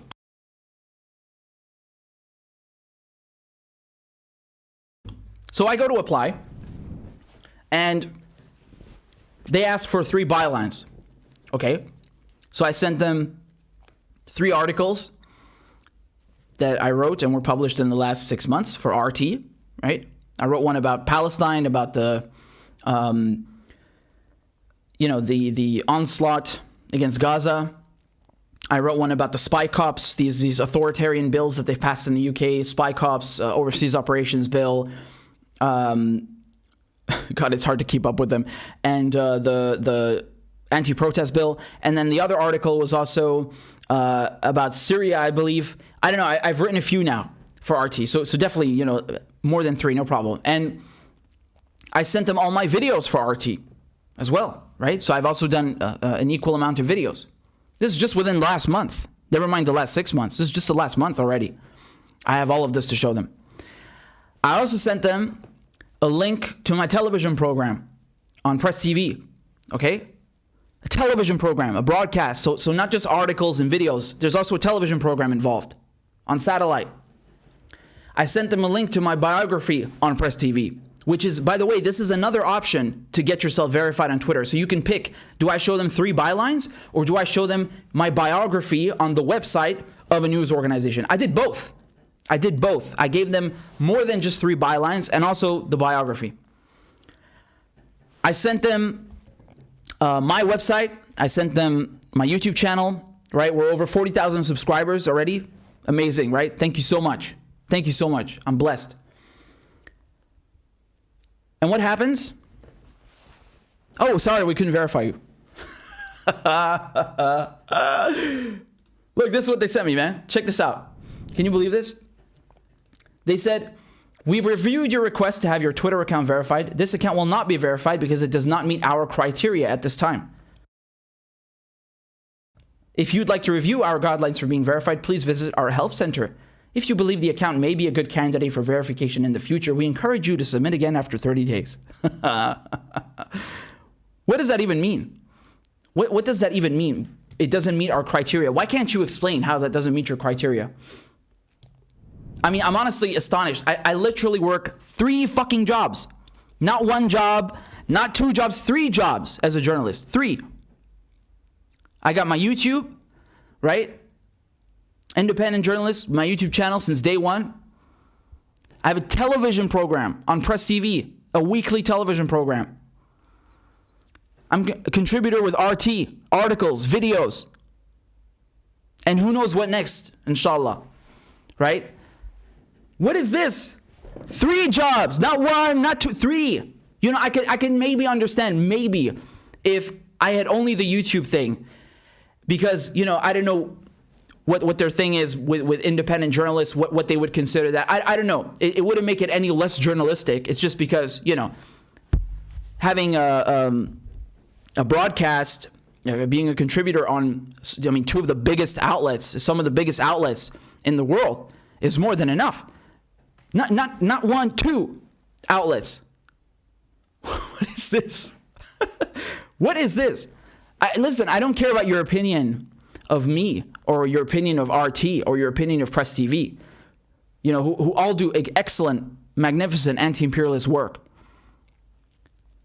They said, I just read you the requirements. They said at least 3 bylines published within the last few months.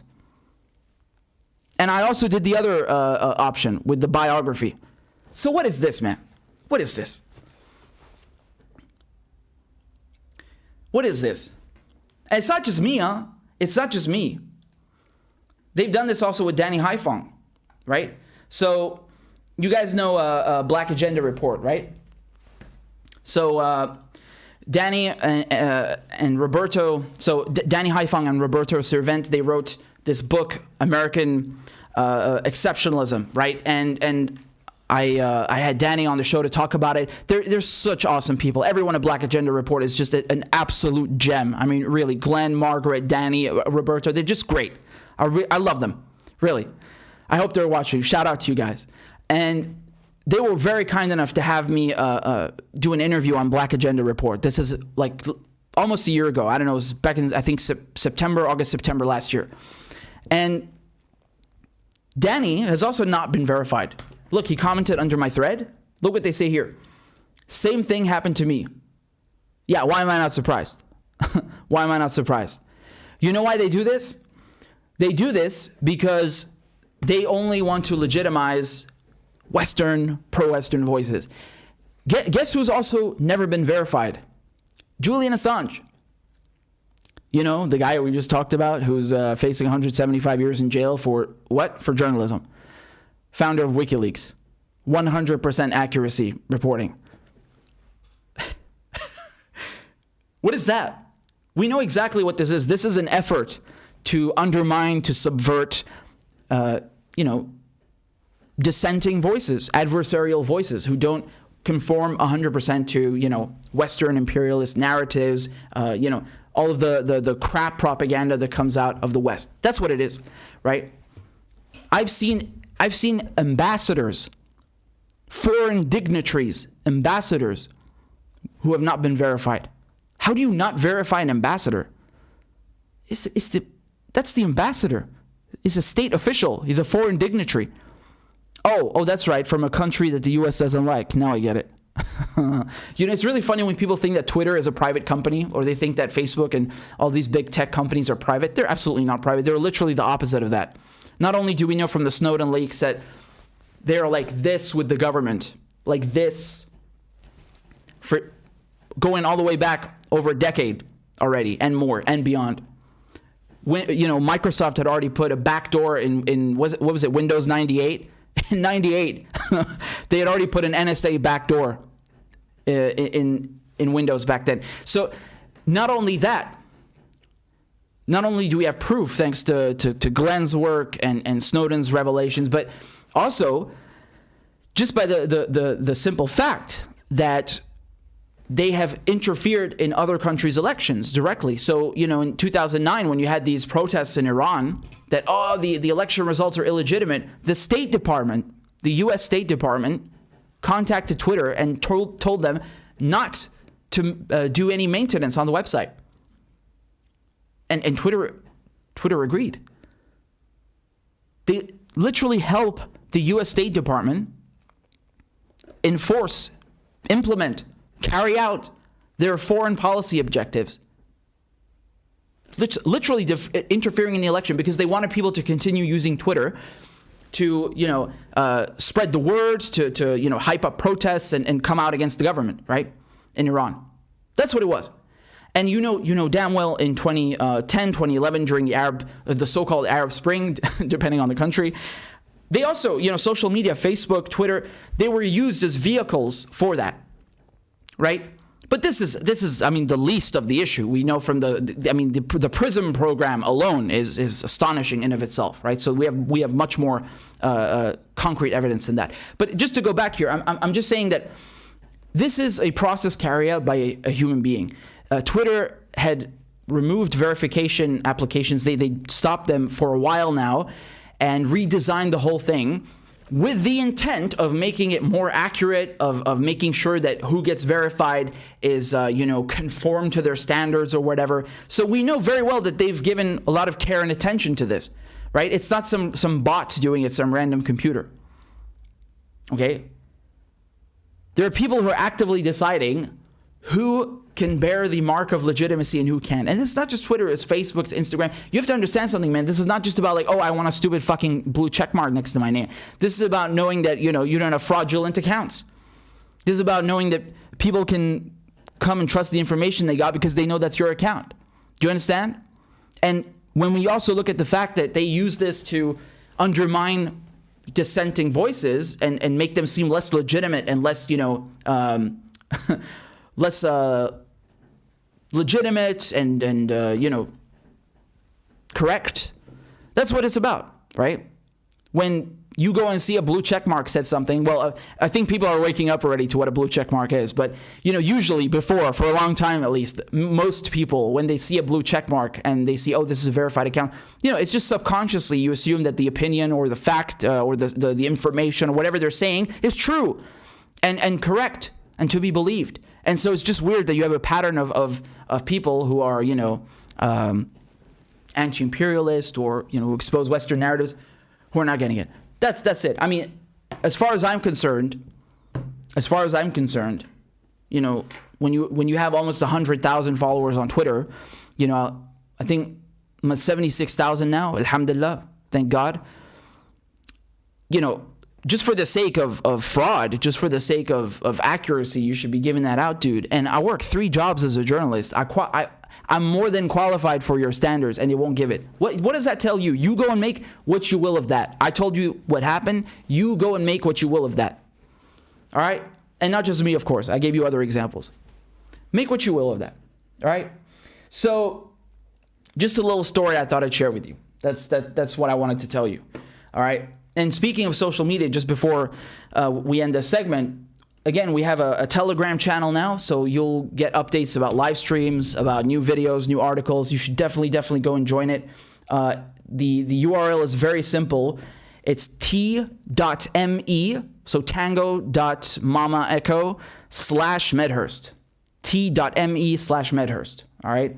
That's the way to go. And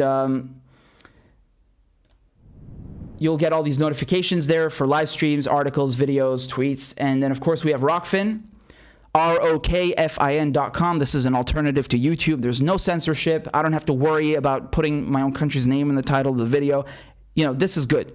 And all of your favorite channels are on there. You can find Jimmy Dore, Graham Elwood, Whitney Webb, Vanessa Beeley, Convo Couch, Hardlands Media, you name it. Lee Camp, Rania Khalek, Kevin Gustola, everyone is on there. So it's really worth checking out. It's completely free, well worth it. ROKFIN.com. And there's a Substack, right? RichardMedhurst.substack.com. So I'm publishing articles there. And I just did one on Assange, right? Debunking all these myths. You saw the video, right? So I went through all of the myths and that they say about him. Oh, and one more thing before I forget. You see the IFJ card over here?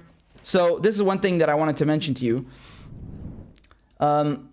If you look at the Twitter guidelines for getting verified, what do they say down here? What do they say down here? They mention the International Federation of Journalists. Dude, I literally sent them my press card just like the one you saw Assange has right there, the IFJ card. I sent them my union card from the National Union of Journalists. I sent them all of this proof. Doesn't matter, right? They don't care that you're an accredited journalist. They don't give a shit. Same with Instagram. I sent them my IFJ press card. Don't care. Same with Facebook. Don't care. Weird, right? How weird.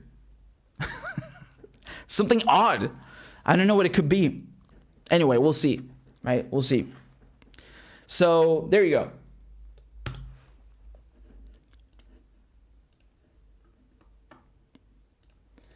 So you guys have been very kind. Thank you so much for your donations. I'm going to read them out for you. Oh, wow. We got 2 new patrons, man. This is amazing. We got Blue Seas and Jeremy. So now we should be at 386. Wow. We got 14 patrons to go. 14 members left until we hit our goal. This is spectacular. This is fabulous. I'm going to play Crab Dance for you guys right now. Put your hands together. Let's go, baby. Clap for that, you stupid bastard. And Corn Pop was a bad dude. And he ran a bunch of bad boys. Listen, fuckhead, you have fucking crossed the line. Claiming I'm the enemy. You got that, you goddamn son of a bitch? I don't give a fuck what you think, bitch. Good morning. Sunday morning. Cut that bitch off. Hey, why you texting? Why? You're getting nervous, man.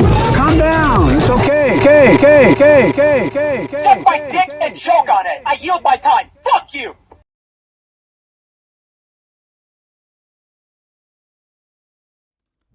Thank you so much for signing up to support the show. I'm really grateful. Patreon.com/RichardMedhurst. All right, let's move on to the next segment.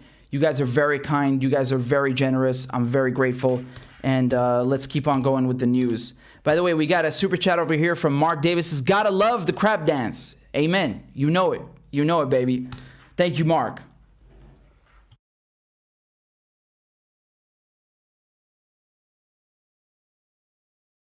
All right.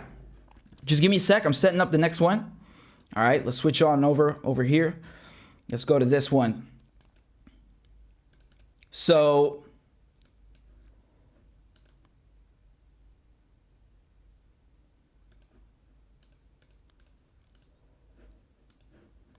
okay.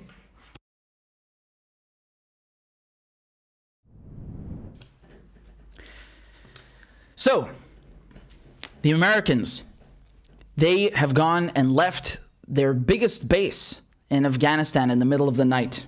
They just left. So take a look at this, right? This is from yesterday, so July 6th, 2021. It's from the BBC. It says, the United States left Bagram Air Base at night with no notice, Afghan commander says. All right, let me zoom in over here.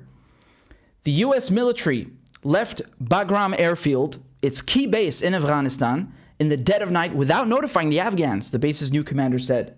Okay, so they left at 3 in the morning local time, and the Afghan military only found out hours later.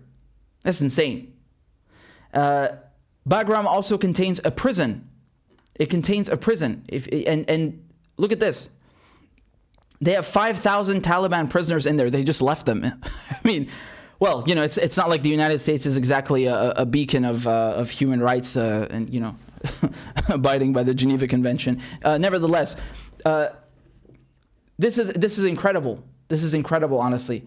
And if you scroll down over here, right, the Americans left behind about 3.5 million items, okay, including tens of thousands of bottles of water, energy drinks, and military ready-made meals, you know, MREs, right? They also left behind thousands of civilian vehicles without keys and hundreds of armored vehicles, the Associated Press reported. They took heavy weapons with them and detonated some ammunition stocks, but left behind some small weapons and ammunitions for the Afghans, General Koistani said. Okay? And asked by the Associated Press about the late-night withdrawal from the base, U.S. military spokesman Leggett referred to a statement issued last week that the U.S. forces had coordinated their departure from various bases with Afghan leaders. Well, not well enough, apparently. But honestly, I mean, this is really incredible. So you may recall You may recall that Biden said he would be pulling out of Afghanistan by September, right? And which date did he choose? 9/11, right? And as you guys may recall, the whole reason that they invaded, allegedly, was to catch the perpetrators of 9/11. They wanted to catch Al-Qaeda and anyone who may have harbored them, and they accused the Taliban of harboring Al-Qaeda and giving them shelter. And the thing is, though, in the in the AUMF, the Authorization for the Use of Military Force 2001, which is the basically Congress okaying Bush's invasion, not internationally, you know, we're not talking about international law or the UN here, just the AUMF inside the US. They don't even mention Al-Qaeda. They don't even mention the Taliban. They don't even mention, any names. They just say that we want to go after the people responsible for 9/11. And that's why they've been using this AUMF for 2 decades now in 19 different countries as a blank check, as a carte blanche to just go and, invade, bomb, kill anyone they don't like in the name of, we're fighting terrorism. So now it's 20 years later, right? They invaded, in October 2001. Now we're in 2021, 2 decades, and this is what's happening. Now Biden violated the peace deal. So just because they've removed some troops doesn't mean that doesn't mean that they're telling the truth, because the peace deal that they had between Trump and the Taliban, which was done in Doha, in Qatar, right, was that you get out of Afghanistan, you leave by May. We're in July, and they still have troops there.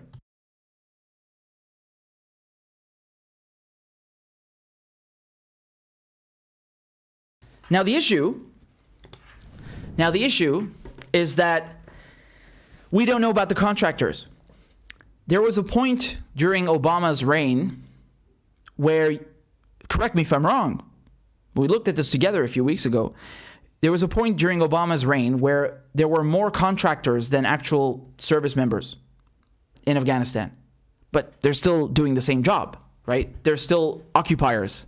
They're still, mercenaries for hire. That's what they're doing. They're occupying a country that is on the other side of the planet that they have no right being in.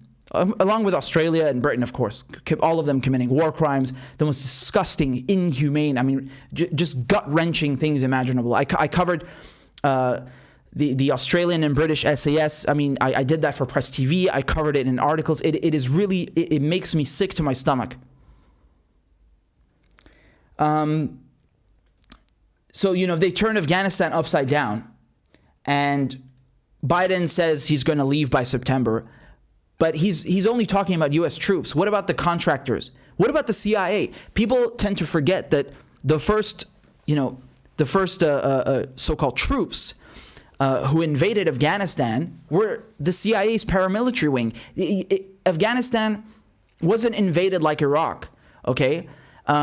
Iraq was shock and awe. You remember this harrowing speech by Bush. You have the United States and their so-called coalition of the willing. They just went and invaded Iraq in one go. They started bombing it and invading it, right, from the north. And it was a ground invasion and an aerial assault, an all-out assault.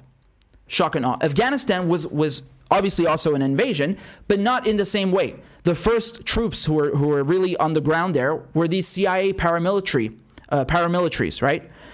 We talked about them before. So what about them? What about the spooks, the CIA spies, the CIA spooks as they call them? Are they leaving? What about the mercenaries, Blackwater, or as it's called, Academy, whatever it's called now. They renamed it. Those murdering bastards that Trump pardoned, right? What about them? What about your shadow armies? The U.S. doesn't just have conventional armed forces. They have private contractors. The torture that was carried out in Abu Ghraib prison in Iraq, those horrendous pictures, many of the people who carried out this torture were contractors, right? And so the logic here is that you make more money for the private sector, for the weapons and military industrial complex, because you're paying 10 times or 5 times, whatever it is, more for a private company to do the same exact job that you would pay a soldier to do, right? So it's basically a bunch of people in government who have gotten these sweet, lucrative deals for their buddies in the private sector to do the same job that the army would be doing, except they get to make tons of money, right? And of course, there's the money that was already being made from, you got to get Boeing and Lockheed Martin to build you bombs and planes and all of this crap. And no, this is even more, right? And you have the added benefit of the fact that they can't face a court-martial because they're not enlisted men. I mean, oftentimes you find people in these mercenary private corporations like Silver Corps or Blackwater. They're former Marines or former Army, whatever. They're former enlisted. But as contractors, they can't be tried in a court-martial in a military court. They won't even face jail time. They got a slap on the wrist, the people at Abu Ghraib. So I want to know, where are these people? Are they also being withdrawn? We don't know. We don't know. What about the CIA? What about the spies? We don't know. So they say here in the article, right?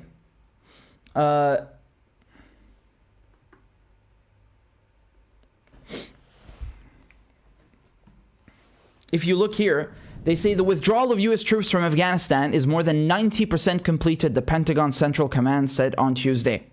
Okay?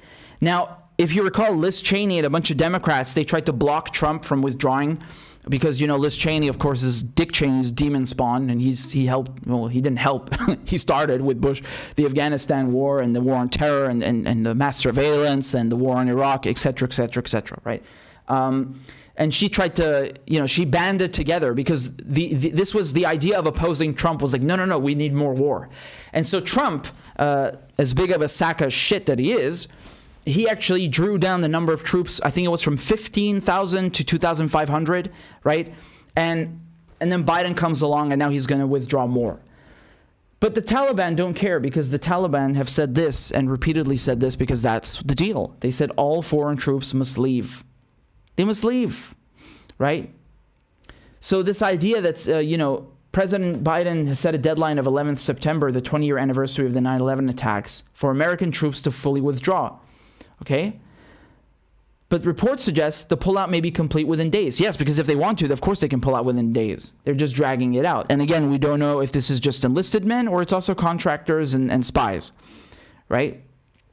And what's interesting is that the Taliban are taking over everything.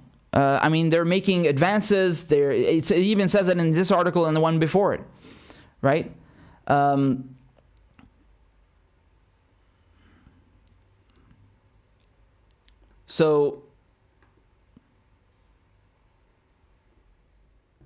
Sorry, I'm just scrolling down the wrong direction. Here you go.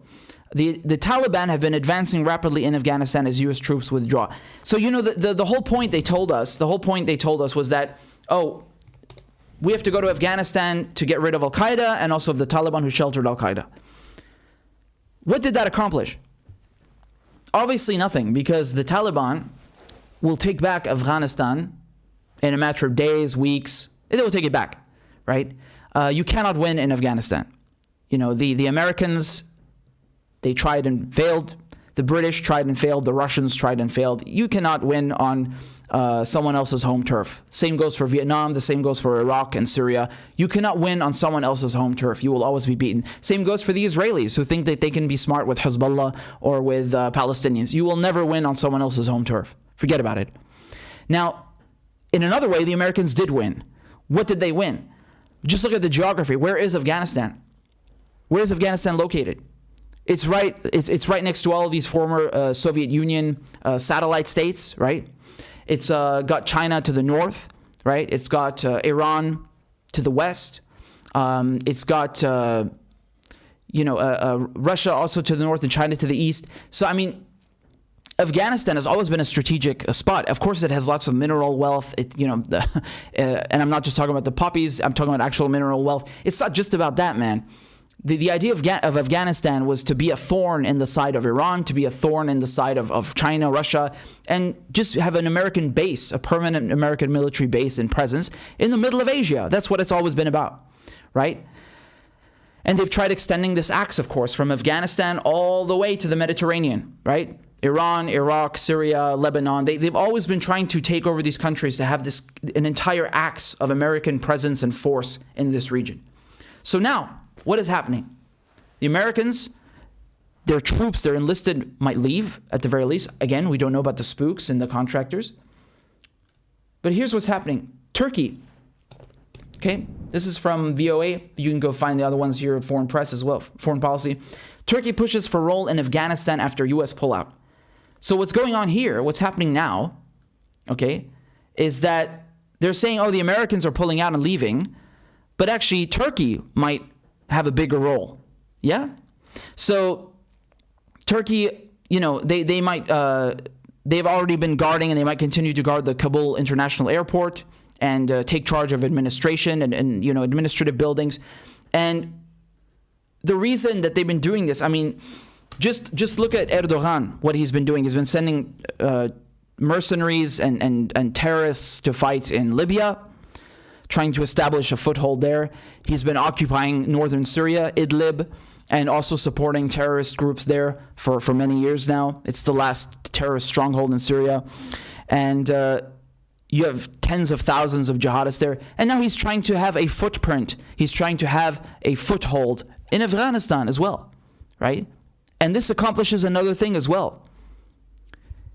Do you recall, very recently, Erdogan upset the United States. He upset Washington. Why? Because he went and bought S-400s from Russia. So S-400s, you may recall, these are surface-to-air missile systems. They're, anti-aircraft. So SAMs for short, surface-to-air missiles. And the S-series is produced by Russia. So they have the S-200s, which is quite old now. Syria has those. S-300s are better, and the S-400s are vastly improved. They can, I think they have missiles that go up to 200 or 250 kilometers in range. It's really, and fires multiple kinds, so short and medium and long range. So it's the most advanced surface-to-air missile systems that Russia has, and Turkey went and bought them. And this is a grave sin. Why? Because Turkey is a NATO country. And when you're a NATO country, how can you be buying Russian weaponry? My boy, how can you be buying Russian weaponry? This is a cardinal sin as an ally of the United States. Remember, NATO is a protection racket. Think of it like the mafia, right? You're not just there because, it's like we're here to oppose the Soviet Union. Soviet Union don't exist, buddy. This has always been a protection racket. This is why Trump was upset that Germany won't pay their bill, right? It's like the mafia, right? Cough up some cash. Pay for protection, right? And so Turkey, of course, sits on the frontier, geographically sits on the frontier with several, problems that the United States and the West and NATO have created, namely Iraq, Syria, and of course is involved in Libya. And Erdogan, because he went and bought all these Russian weapons, if he takes over for the United States, not in the same scale, I don't know, I'm not quite sure, I don't think it would be on the same scale as the US, but nonetheless, in some capacity, if he takes over for the US in Afghanistan and, basically replaces their occupation with a proxy occupation, a NATO occupation, this will maybe ease ties, ease tension between, Ankara and Washington, right? Because Turkey is a majority Muslim country, right? It's a Muslim country. And so having Muslims or a majority Muslim country occupying Afghanistan, which is also a Muslim country, maybe is a bit more palpable, is a bit more acceptable, is a bit easier to get going than having white people come over from the other side of the planet, like crusaders, right? So nonetheless, it's still a NATO country. It's still a NATO occupation. And I don't think the Taliban are too pleased with this because they've never okayed this, right? They've not been involved with any of this. The deal with Trump was that you get out, you leave, NATO leaves. So without going any further, just keep in mind that although the Americans are leaving hastily, this doesn't mean that they've left completely. They might remove all their enlisted personnel. But what about the CIA spooks and spies and undercovers and paramilitaries? We have no clue. What about the private contractors? Whether who knows? They're cooking in the mess, or they're torturing people or carrying out combat operations. Who knows? They're still contractors. They're still occupiers. They're still invaders. They're still on the payroll of Uncle Sam. What about them? We have no clue. We have no idea if they're leaving, what the status is with that. And of course, what is going to happen with Turkey? Is Turkey going to be replacing the American occupation, albeit to a much lesser extent? We have to wait and see. All right. Again, it's a NATO country. So we'll see what happens. But I just want to say one last thing. When I saw this headline and the pictures that the U.S. has just abruptly abandoned Bagram Air Base in Afghanistan, reminded me of when they left northern Syria. They're still in Syria, right? Trump only moved, he just relocated the troops from northern Syria to northeastern Syria and eastern Syria, to the provinces of Hasakeh and Deir ez-Zor, where the crops are, where the oil is. He just relocated them to just, he only left troops for the oil. That's it. Just like openly. And that's the difference between Trump and Biden and Trump and any other president, is that Trump is perhaps a bit more honest in his criminality. Whereas, the others are just as criminal. They just don't admit it. They try to bullshit you. So that's why they had to get rid of Trump, because he's a bit too, he reveals too much. He has a big mouth. And in any case, this reminded me of when Trump left. You had these bases in northern Syria that were like, TVs were still there, gym equipment, you name it. And, the Russians who are in Syria, not illegally, legally, right? They've been invited, unlike the Americans.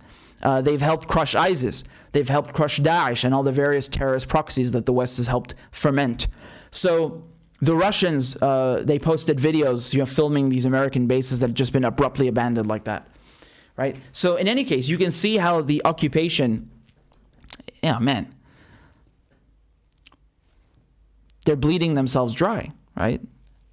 They're bleeding themselves dry. They're getting their asses beaten in Iraq and Syria right now by the resistance. They got their asses beaten in Afghanistan. Everyone who goes to Afghanistan does. And, this is really, the tables are turning. Slowly but surely. Slowly but surely. So thank you guys very much for all of your kind comments. If you have any super chats, I'm going to read them to you. Wow. This is amazing. We got so many people who just sign up on Patreon. I'm so blessed. You guys are really the best. We got Marianne, we got Frank, and this is just great. Thank you so much. I don't know how many Patreons we are at now. Let me just double check. We're almost at our goal. Which is amazing. All right. So patreon.com/RichardMedhurst. That is the URL if you want to support anti-imperialist and independent journalism. 388. We're 12 members away from hitting our goal. 12. I know there's 12 of you right now who want to be supporting this show, right? Remember what the U.S. dubbed us, man. They said we're an unusual and extraordinary threat. That's a good tagline. Come on, man. So we're at 388 now. This graph is outdated. It's no longer 382, 388. We are so close to hitting our goal. Thank you so much, everybody. Really, I'm truly blessed and I'm truly grateful. Thank you. This is how we keep the fight going. 388. We're only 12 members away. So thank you to everyone who signed up on Patreon. I'm really grateful. We just got another one. We're at 389. Amazing. Thank you to Mass Casualty. Mass Casualty has just signed up. Thank you very much. And we got Cinema Gorilla. Wow. Yo, we're at 390. Is this for real? We're 10 members away. I cannot believe this. This is amazing. I'm playing a crab dance for you guys right now. This is amazing. Thank you.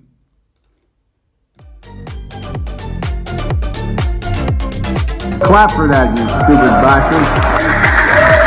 And Corn Pop was a bad dude. And he ran a bunch of bad boys. Listen, fuckhead, you have fucking crossed the line. Claiming I'm the enemy. You got that, you goddamn son of a bitch? I don't give a fuck what you think, bitch. Good morning. Sunday morning. Cut that bitch off. Hey, why you texting? Why? You're getting nervous, man. Calm down. It's okay. Suck my dick and choke on it. I yield my time. Fuck you.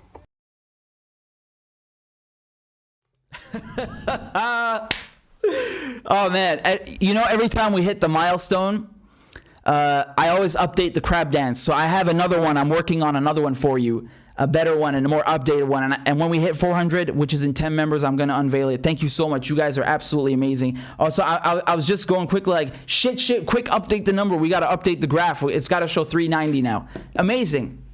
Bless you guys. So if you have any questions, I'm going to read them out. I'm going to answer them. This is over here from Black and the Empire. It says, learn a lot from you on the Middle East. Appreciate it. More than welcome. I'm humbled to hear that, and thank you so much. I'm really grateful to hear that. I'm always appreciative when people say they learned something or they benefited. That's the best. That's really the best. Thank you, and I appreciate the support. Edward says, Eric Prince's 27,000 supporting contractors will remain in Afghanistan. It's worth $5 billion to Eric Prince. War is a racket. That's a great book by Butler, right? So, what did I tell you, man? Look.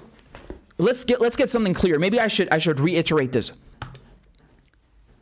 There is no way the United States is leaving Afghanistan without making sure that they're going to keep making money. Do you understand?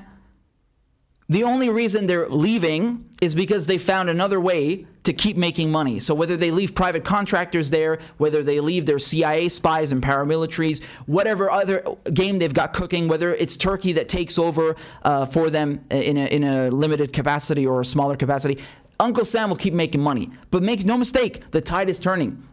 The tide is turning. You cannot invade Afghanistan. No one can invade Afghanistan. You don't win on someone else's home turf. The British tried, the Russians tried, the Soviets tried, the Americans tried. It doesn't work. They're never going to win in the Middle East. Look at what just happened in the last 24 hours. Look at what the resistance did. 3 American bases. No casualties, right? No casualties. But they're sending a message. At least that's my analysis. At least it's my analysis. I think anyone would agree with that. It's not a coincidence. It's not a coincidence. So the tide is definitely turning for the empire, slowly but surely, right? They can't keep this on forever. And while the ruling elites, the people running the corporations, the multinationals, the weapons industries, the oil industry, while they continue to make money, they're fucking over their fellow citizens, right? They're screwing over their populace, and they will keep doing this until everything is destroyed. That's the nature of capitalism, right? Exhaustion of resources. It's disgusting, right? So, yo, I cannot believe this. Yo, we got Sukaina. I hope I'm saying your name correctly. I hope I'm saying your name right. And Christian, who just signed up on Patreon. We're at 392. What the heck, man? You guys are amazing. Seriously, I cannot believe this. We're eight members away. This is fire. Thank you so much. Y'all put your hands together. We're going to play a crab dance right now. Let's go. Clap for that, you stupid bastard. And Corn Pop was a bad dude.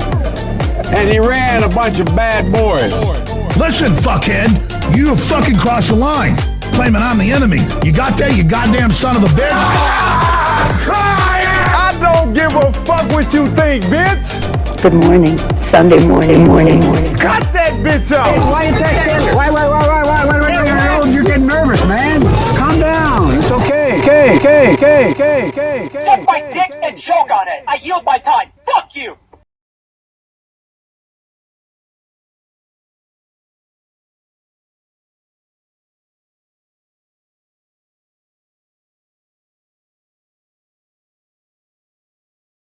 Yo. You guys are amazing. Did you see Ed O'Keefe's face when Biden is yelling at him? It was like, yo, man, check this out. Look at this. 392, man. We're 8 members away. This is unreal. Thank you so much, everybody. We're 8 members away from hitting our goal. This is absolutely bombastic, explosive, fantastic. I'm just so grateful. Thank you very much. And for the record, I missed watching England play. Just for you. Not like they actually know how to play. They suck. I've given up on them. I can't stand them anymore. And now they might be in the final. I don't know. Don't tell me. So I've never watched England reach a final in my life. And anyway, so thank you guys so much. You're so kind. And we also have people donating on PayPal. I'm going to read your comments. But I can't believe we're 8 members away from hitting our goal on Patreon. Thank you so much. You are amazing. I'm going to read your comments over here. Give me a second. This over here, this is from Rob. Robin says, thank you for your awesome work. You rock. You rock, Rob. Thank you for supporting. I'm very grateful. You're very kind. And we also, hold on a second. I'm going to switch over to, let me just refresh this window over here. Refresh. Excellent. Absolutely excellent.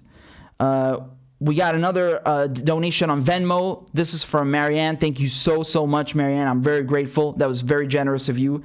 Very, very generous of you. You guys are absolutely amazing. There's no comment, but nonetheless. And wow, I don't know what to say.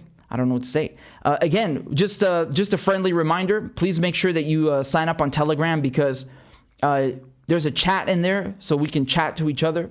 And you'll get notifications when we go live. So this is very, very, very important, right? You'll get notifications when there's a new video, when there's a new live stream, when there's a new article. And yeah, it's really good, man. It's really good. We're stepping it up. So here's the Telegram. I'm just going to show you the link again. There you go. It's t.me/Medhurst. It's in the chat, okay? So there you go. That should work. I'm typing it out for you. Wonderful, wonderful, wonderful. And yeah, so you'll just get notifications for everything, because YouTube doesn't notify everyone. And yeah, there you go. Oh, I cannot believe this. Well, we got Mary, who just signed up on Patreon. Mary, thank you so much. We're at 393 members. This is insane. I love you guys. You are amazing. Everybody put your hands together for Mary. I'm going to play her a crab dance. We're at 393. This is phenomenal. This is great. Clap for that, you stupid bastard. And Corn Pop was a bad dude. And he ran a bunch of bad boys. Listen, fuckhead, you have fucking crossed the line, claiming I'm the enemy. You got that, you goddamn son of a bitch? I don't give a fuck what you think, bitch. Good morning. Sunday morning. Cut that bitch off. Why you texting? Why? You're getting nervous, man. Calm down. It's okay. Suck my dick and choke on it. I yield my time. Fuck you. This whole stream has turned into a crab dance party. You guys are just getting me to play this over and over. I know what you're doing. I know what it is. All right, this is great. I see you guys are signing up on Telegram. It's great to have you. It's good to be here. Thank you so much. So, guys, this was a phenomenal stream. I'm glad we covered so many topics, so many important topics, and all the segments will be up very shortly, of course. You can find them right here on YouTube or on rockfin.com. Again, Rockfin is like an alternative to YouTube. No censorship, no BS. It's free. And it's not just me who's there, not just yours truly, but all your other favorite channels are there too. ROKFIN.com/RichardMedhurst. So thank you for that. And I'm beyond grateful. I'm beyond humbled at all of you who just signed up on Patreon. That is really amazing. We're seven people away from hitting 400. Yo, if I come back next live stream and we ain't hit 400, I swear. No, I'm just playing. I want to play the new crab dance for you. That's what it's about. I want to unveil the new one. I want to reveal the new one, right? So this is just a tease. So anyway, thank you to everybody for all of your support. Thank you so much. And there's also the Substack. So when I write articles, don't miss that. Don't miss that. It's richardmedhurst.substack.com. Again, totally free. You just put in your email and then you'll get the article delivered to your mailbox. You don't even have to click anything. You just read the whole thing in the palm of your hand. So there you go. That's it. All the links are below. Oh, by the way, I should have talked about this very quickly. You know what Raytheon have done? Let's cover it right now. Fuck it. Let's do it right now. There's nothing like an impromptu segment, right? Let's cover this right now. I think this is funny. So, here it is. I found it.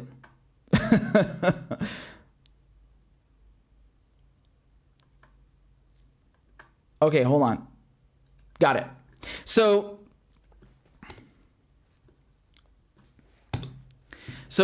Raytheon, the weapons manufacturer, right?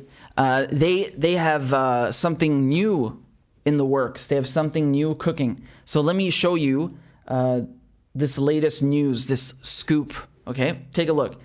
This is from Christopher Rufo. He says Raytheon, the nation's second largest defense contractor, has launched a critical race theory program that encourages white employees to confront their privilege and reject the principle of equality and defund the police. Let's review the internal documents. So going down here, they're going to start a Stronger Together campaign. This is from last year. They started a Stronger Together campaign and teaching people to become anti-racist, okay? And they have to check their own biases. Then underneath, they say the program is centered on intersectionality, okay? Which is a core component of critical race theory that divides the world into competing identity groups with race, gender, religion, sexual orientation, and other categories, defining an individual's place within the hierarchy of oppression. Raytheon then asks white employees to deconstruct their identities and identify their privilege. The company argues that white, straight Christian men are at the top of the oppression hierarchy and must work on recognizing their privilege and step aside for minorities. Okay? And then Raytheon tells employees to identify everyone's race during workplace conversations. Whites must listen to the experiences of marginalized identities and should give those with such identities the floor in meetings or on calls, even if it means silencing yourself. Raytheon instructs white employees never to say that they pray things change soon. Whites must acknowledge that their own discomfort is a fraction of their black colleagues who are exhausted, mentally drained, frustrated, stressed, barely sleeping, scared, and overwhelmed. And then they say Raytheon has segregated employees by race and identity groups for Black, Hispanic, Asian, Native American, LGBTQ, and other intersectional categories. Except Arab. You remember when I was talking with Glenn last time he was on the show, how they do this stuff in liberal circles, and you know, this is the whole new woke culture. Like they want to pretend that they, you know, support minorities and you know, they promote intersectionality and diversity, but never Arabs, right? You'll never have anything to do with Arabs, even in the government, right? Like Joe Biden, what did he do? He has the first black head of the Pentagon, right? So Lloyd Austin, who incidentally, guess where he worked? Raytheon, right? So board member at Raytheon, a weapons manufacturer, now the Secretary of Defense. Wow. Totally not a conflict of interest. Hey, he's black, right? Or Neera Tanden, she almost got the job of Office of Management and Budget. Instead, you have another woman who might take her place, right? Or you have Janet Yellen, who's the head of the Treasury. So now you have a woman imposing sanctions. You have a woman who is heading the Treasury and the OFAC, the Office of Foreign Assets Control, a woman who is starving people in Syria, in Iran, and Venezuela. So it's okay, right? Because it's a woman. Like, none of the policies change. It's the same fucking oppression. But hey, there's intersectionality, there's diversity. This is the same shit. This is the same shit. You know, if Raytheon is instructing its employees to listen to the grievances or you know, bad experiences of others, why don't they listen to the people on the receiving end of the fucking weapons that they make? Raytheon literally exists to murder non-whites all over the planet. That's all they fucking do. This is a company that literally makes weapons to kill non-whites all over the fucking globe. Everywhere. And now they're coming here and talking about privilege and fucking intersectionality. Why don't you shut down your company and pay damages and reparations to all the victims of your bombs if you care about fucking grievances and your privilege, you sacks of shit, you fucking diarrhea assholes? You literally make money murdering, bombing, killing, maiming people. And most of them are not fucking white. So if you care so fucking much about racism and privilege, why don't you stop making fucking weapons that kill people who are unprivileged and who are not white and who live on the receiving end of imperialism? You pieces of shit. Look at this liberal diarrhea, this fucking vomit.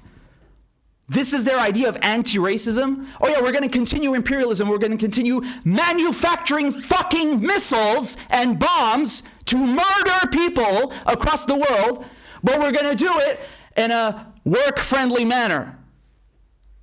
Get the fuck out of my face with this diarrhea. Seriously.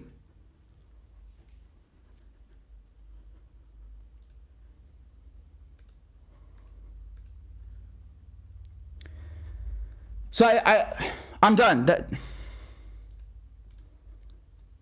There's another thing I wanted to show you. Where, sorry, just before I move on. This is literally what I was talking about. Do you remember this t-shirt? Uncle Joe's Rainbow Coalition Death Cult. That wasn't satire. This is what they're doing. They think that if they pretend, they're not even actually, it's just an act. They pretend to care about minorities, right? LGBTQ, African American, Latino, whatever.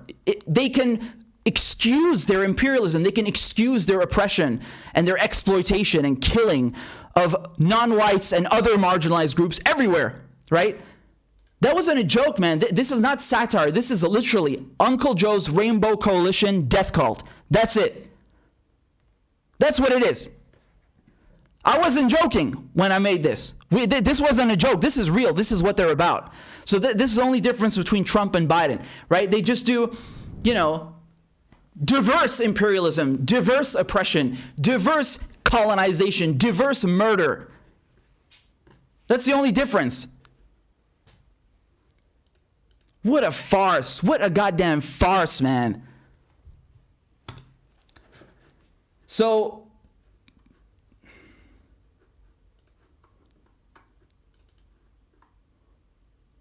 now, seriously, I mean, you want to know about people who are unprivileged? Go and talk to some Iraqi children who've had their limbs blown off by cluster bombs and other death contraptions that you build at Raytheon. Go talk to them. Go and talk to the people who are on the receiving end of your products, of your bombs. Go talk to them. You want to hear about someone who's unprivileged? You want to hear from someone who's not white?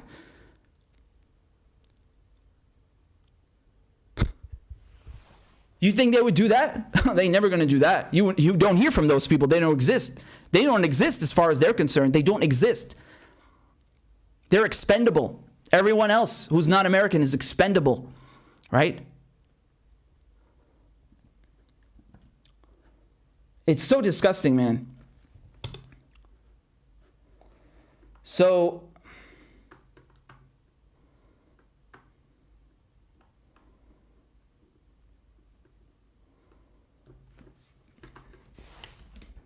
okay, this is the thing I wanted to show you, the other one.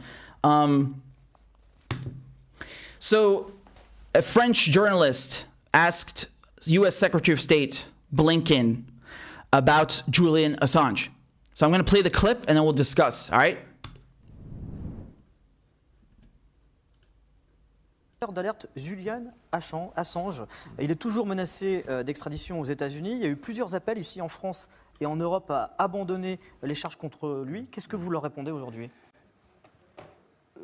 Difficile pour moi de m'exprimer là-dessus parce qu'il y a un dossier juridique. Il faut que je laisse faire. Donc je vais laisser faire le processus juridique. Je comprends à la fois les questions et les émotions qui entourent ce dossier, mais c'est une question sur laquelle je ne peux pas vraiment m'exprimer. Parce que c'est vrai que c'est revenu énormément et que la question était vraiment de se dire comment ça se fait qu'un lanceur d'alerte n'est pas plus protégé que cela, quoi. Parce que c'est quand même une problématique depuis quelques années, cette extradition qui était annoncée. Et c'est pour ça qu'il y a beaucoup de questions dans les commentaires. Non, je comprends les questions, je comprends l'émotion, mais je dois également laisser faire le système juridique. Est-ce que c'est un dossier qui peut aussi être étudié par votre administration Sans doute, parce que c'est un dossier qui reste ouvert. Dossier qui reste ouvert.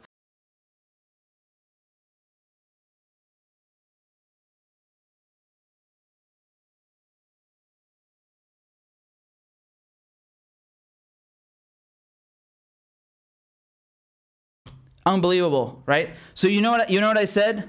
You know what I tweeted in response? I just said, you know what I tweeted in response? I said, je suis impressionné par la capacité de Blinken de mentir en deux langues différentes. right? So I'm impressed by Blinken's ability to lie in 2 different languages. Did you see how he can't even answer the question? And then underneath, basically, this is the difference between Mike Pompeo, who was Secretary of State under Trump, and Blinken, who's Secretary of State under Biden, right? Pompeo just says, screw you. Screw your press freedoms. And Blinken says, nique la liberté de la presse. Fuck your press freedoms, but in French, right? Avec un peu de classe. C'est ça. Avec un peu de classe, c'est tout. You know what's funny, man? You know what's funny is that no matter what language he speaks, he's so typical. He's just the same. He can't answer a question. And, you know, again, it's not like the mainstream media is that much better in other countries, like in the UK or Germany or France or most of the Western world, or in the world in general. Corporate media is corporate media. But you do have journalists in France. You do have journalists outside the US, you know, who ask real questions. And American politicians are never ready for that. Why do you think at the G7 summit, well, rather at the Geneva summit, when Putin and Biden were meeting, Putin, he fielded questions from American reporters. Do you think Biden fielded any questions from Russian reporters? Not one. Not one. But then they come and tell you that Putin is the strong man and doesn't like journalists. Really? If Biden loves journalists so much, why is he scared of taking questions from foreign journalists? He literally said at that summit that they give him a list. They give him a list of people to pick because they're going to throw him softballs. That's what American politicians are. They're fucking crummy losers. They're so used to being given softball questions. They're never challenged by reporters. And Julian Assange is not American, but incidentally, he challenged power in the United States. He challenged U.S. empire. He challenges American politicians. Like this Blinken, like his predecessors, like all of them. They're this establishment. And so that just catches him off guard, Blinken, right? That catches him off guard that he's actually asked a question and he can't answer it, right? It's so funny how now, right now, he says, oh, you know, I can't comment on that because, you know, it's an ongoing case. What are you, a fucking witness in the case? Answer the fucking question. He's acting like he's involved in the case papers. No. He's definitely involved as Secretary of State to some degree, right? He's definitely involved as a senior official in the U.S. government. But he talks like legally as if he's not allowed to comment, right? Like, no, I have to let the legal process do its thing and you know, the due process to run its course. What fucking run its course? What due process? You literally spied on him in the embassy. You tried stealing his kids' fucking diapers. What due process? You took his laptop and his documents before there was a fucking indictment. Why do you have his documents before you even charged him with a crime? You don't think that's fucking suspicious? What process? What judiciary are we talking about here? What legal process? It's corruption from top to bottom. Jesus Christ, I could sit here all night giving you examples of how corrupt this case is. Oh, I have to let the legal process run. So, yeah, you'd fucking like that, wouldn't you, you asshole? Oh, you'd like that. They want nothing more than to jail Assange. Right? Criminalize national security journalism, criminalize people who actually hold them to account. And it's very funny because Blinken in the past has made comments saying that he wants Assange to, you know, face justice, whatever the fuck that means. Assange is not American. He hasn't done any work in America. He doesn't owe America shit. What is it? Face justice for what? For publishing evidence of war crimes? For doing his job as a journalist? I thought you have freedom of speech. I thought you have a First Amendment. You goddamn liar. You goddamn liar. Right? They go around the world lecturing everyone. They go around the world talking about, oh, press freedoms, oh, democracy. They're so pathetic. So they have no problem before openly saying, yeah, we should barbecue WikiLeaks, right? They just come out there, we should skewer Assange, right? They have no problem saying it. Whether it's Pompeo, whether it's Blinken, right?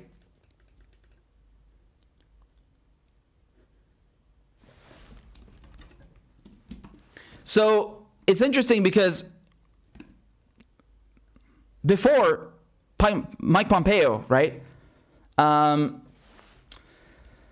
Mike Pompeo, he actually said that WikiLeaks in 2017. He said that WikiLeaks is a hostile, non-state intelligence service. That's what he called WikiLeaks and Assange, right?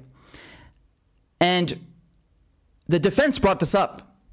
Julian Assange's defense brought up the fact that U.S. Secretary of State Mike Pompeo has publicly made comments calling for Assange to be, basically treated like a spy, like basically what they're doing. They're charging him under the Espionage Act, like as if he's some international, a criminal of the highest order. And you know what happened? You know what the judge said? You know what Judge Baretzer said?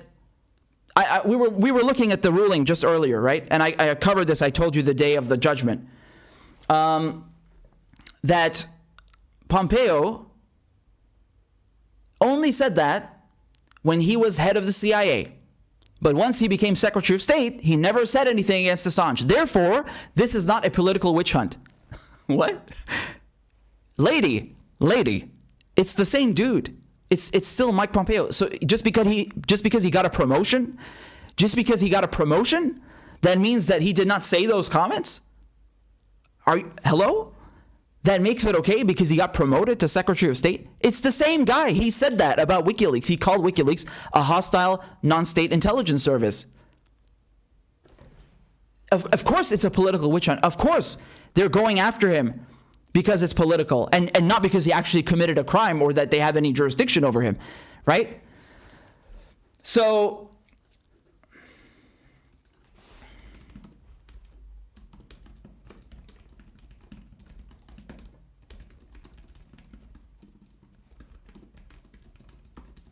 Blinken over here, he did the exact same thing as Pompeo. He has said, he openly made comments against Assange, against WikiLeaks.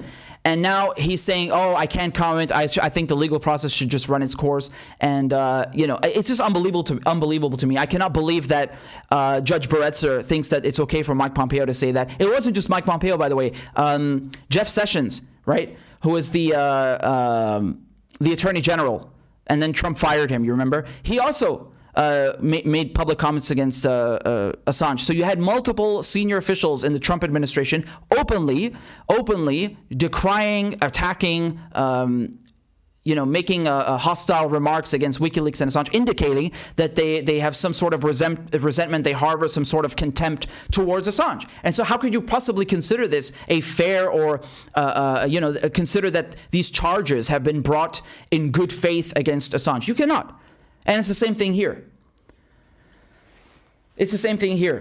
So, it's just funny because Blinken speaks in French, right? I think he studied in France and he went to school with Malley. I think Robert Malley, who's leading negotiations for the Iran nuclear deal. He did that in 2015, and also with. Now, when Biden has sent him again, he's the lead envoy. So he speaks French because of that. He speaks quite well, I can tell you, as someone who went to a French school. He speaks French well, and he lies the same way as he lies in English. Fils de pute, enculé de ta mère. Non, mais ils sont tellement des bâtards ces gens. C'est pas possible. Vraiment. Ils parlent de liberté de la presse, ils parlent de démocratie. Ils ont vraiment les couilles, hein. Ils ont vraiment les couilles de parler comme ça, d'aller partout comme ça, de faire les boss. Ah ouais, nous les champions de la démocratie. Mais ta gueule, mais ferme ta gueule, putain, ferme ta gueule. Réponds à la question, sale couille molle, putain. No, really, I'm so sick of this fucker. He's just a skinny Pompeo. I think Margaret Kimberly from Black Agenda Report, when I was on with her and Danny, I think she called him Skinny Pompeo. That's exactly what it is. He's Skinny Pompeo. So, the only difference between Pompeo and Blinken is that Blinken just says it in French, and the mainstream media fawns over him. So you had these articles in the, I can't remember where it was. We covered it here. I think it was maybe Washington Post, some mainstream outlet, basically just, blowing smoke up his ass, saying like, oh, look, he speaks French and he plays the guitar, and he's like really hip and cool, right? What? I don't give a shit what instrument he plays. What about the policies? Is he still a warmongering piece of shit who supported the war on Syria, the war on Libya? Is he supporting this prosecution against Assange, right? Is he still acting like, America has to dictate everyone else's affairs? Yes. So he's just like Mike Pompeo. Thank you very much. Skinny Pompeo. God, they're so awful. They're so awful. I mean, just look at his confirmation hearing. You remember I covered his confirmation hearing? I sat through the entire 4-hour, 5-hour, whatever it was. And the only good part was when Rand Paul grilled him. Now, Rand Paul, I mean, for all intents and purposes, I have nothing in common with this man. I disagree with practically everything he has to say. Nonetheless, in this moment, when he was grilling Secretary of State nominee Blinken, oh, that was good. I was like, damn, finally, there's like one sane person in the room who actually remembers that this guy supported all of these bloodthirsty, wars against the Middle East and still does, right? And he grilled him. He grilled him real good. And Rand Paul actually retweeted the video, so that was kind of funny. So, Blinken, mon pote, Blinken, mon gars, si tu es en train de regarder. Ah ouais, faut que t'arrêtes de faire le con, là. Faut vraiment que vous arrêtez de faire le con. Parce que... là, ça part avec Assange. Ça, je te le dis. Ça, je te le dis. Hein? Faut arrêter de faire le con. So, anyway. It's really funny, man, honestly. And they did this with other people, like the Director of National Intelligence, right? Avril Haines. So she was also written about favorably in the media. They were saying things like, oh, she bought a bar and turned it into like a bookstore where they would read erotica or some shit. And like, oh, she's so hip and well-traveled and she's a pilot. Bitch, I don't give a shit. Is she someone who helped with the drone program under Obama? Yes? Oh, okay, so she's a warmonger. She's a murderer. Thank you very much. I don't give a shit how many bars she turned into fucking bookstores. Yeah, I don't give a shit. I really don't. They're so awful. When they talk about state media in other countries, how fucking dare you? I mean, this is pathetic. This is this like salivating and fucking groveling and licking their asses of these politicians who are just as corrupt, who are just as evil, who are just as malign and fucking malfeasant as the ones before them. And trying to paint them as like, oh, look, they're so sophisticated. And, ah ouais, ils sont tellement éduqués, hein, ils parlent français. Hein. Bah ouais, hein, il était éduqué en France. Mais ta gueule, putain, fuck off. I'm so sick of this shit. They want to come here and talk about diversity and try to, demark themselves from Trump. You're just the same as Trump and all the bastards before Trump. There's no difference whatsoever. You are all the same brand of diarrhea, as far as I'm concerned. End of story. Right, ladies and gentlemen. So that's all I have to say about these these cowboys. Thank you very much for all of your continued support. I'm very, very grateful. T'es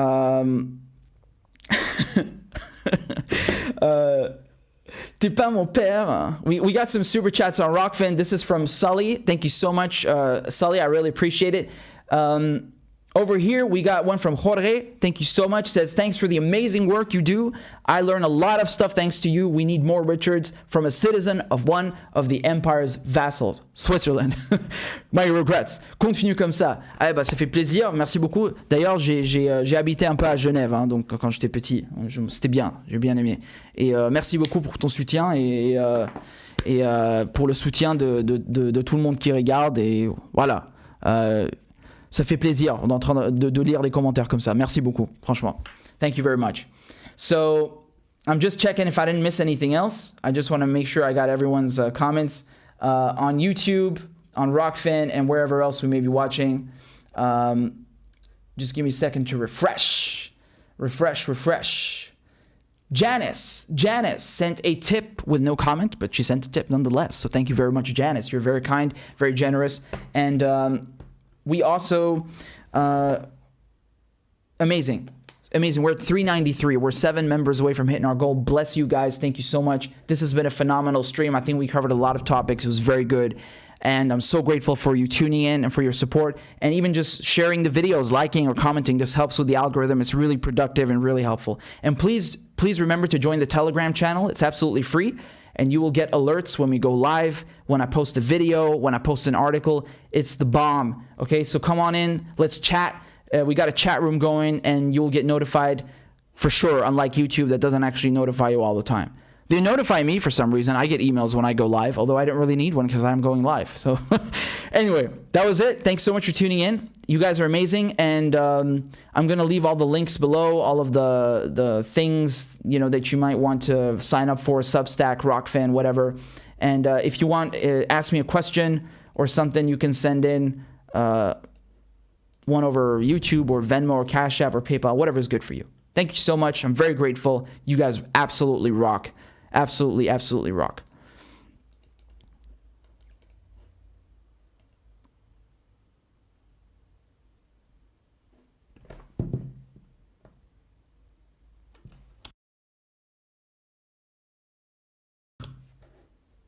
All right, all right, all right.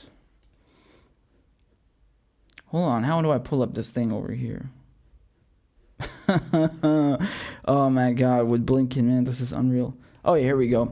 There was a Telegram thingy again. Cool, cool, cool. Very nice. I see you all joining up. That's good. The links are all below. Thanks so much, guys. So I'm signing off. I'll see you soon. Be good. Be well. Ma salame. Bye bye.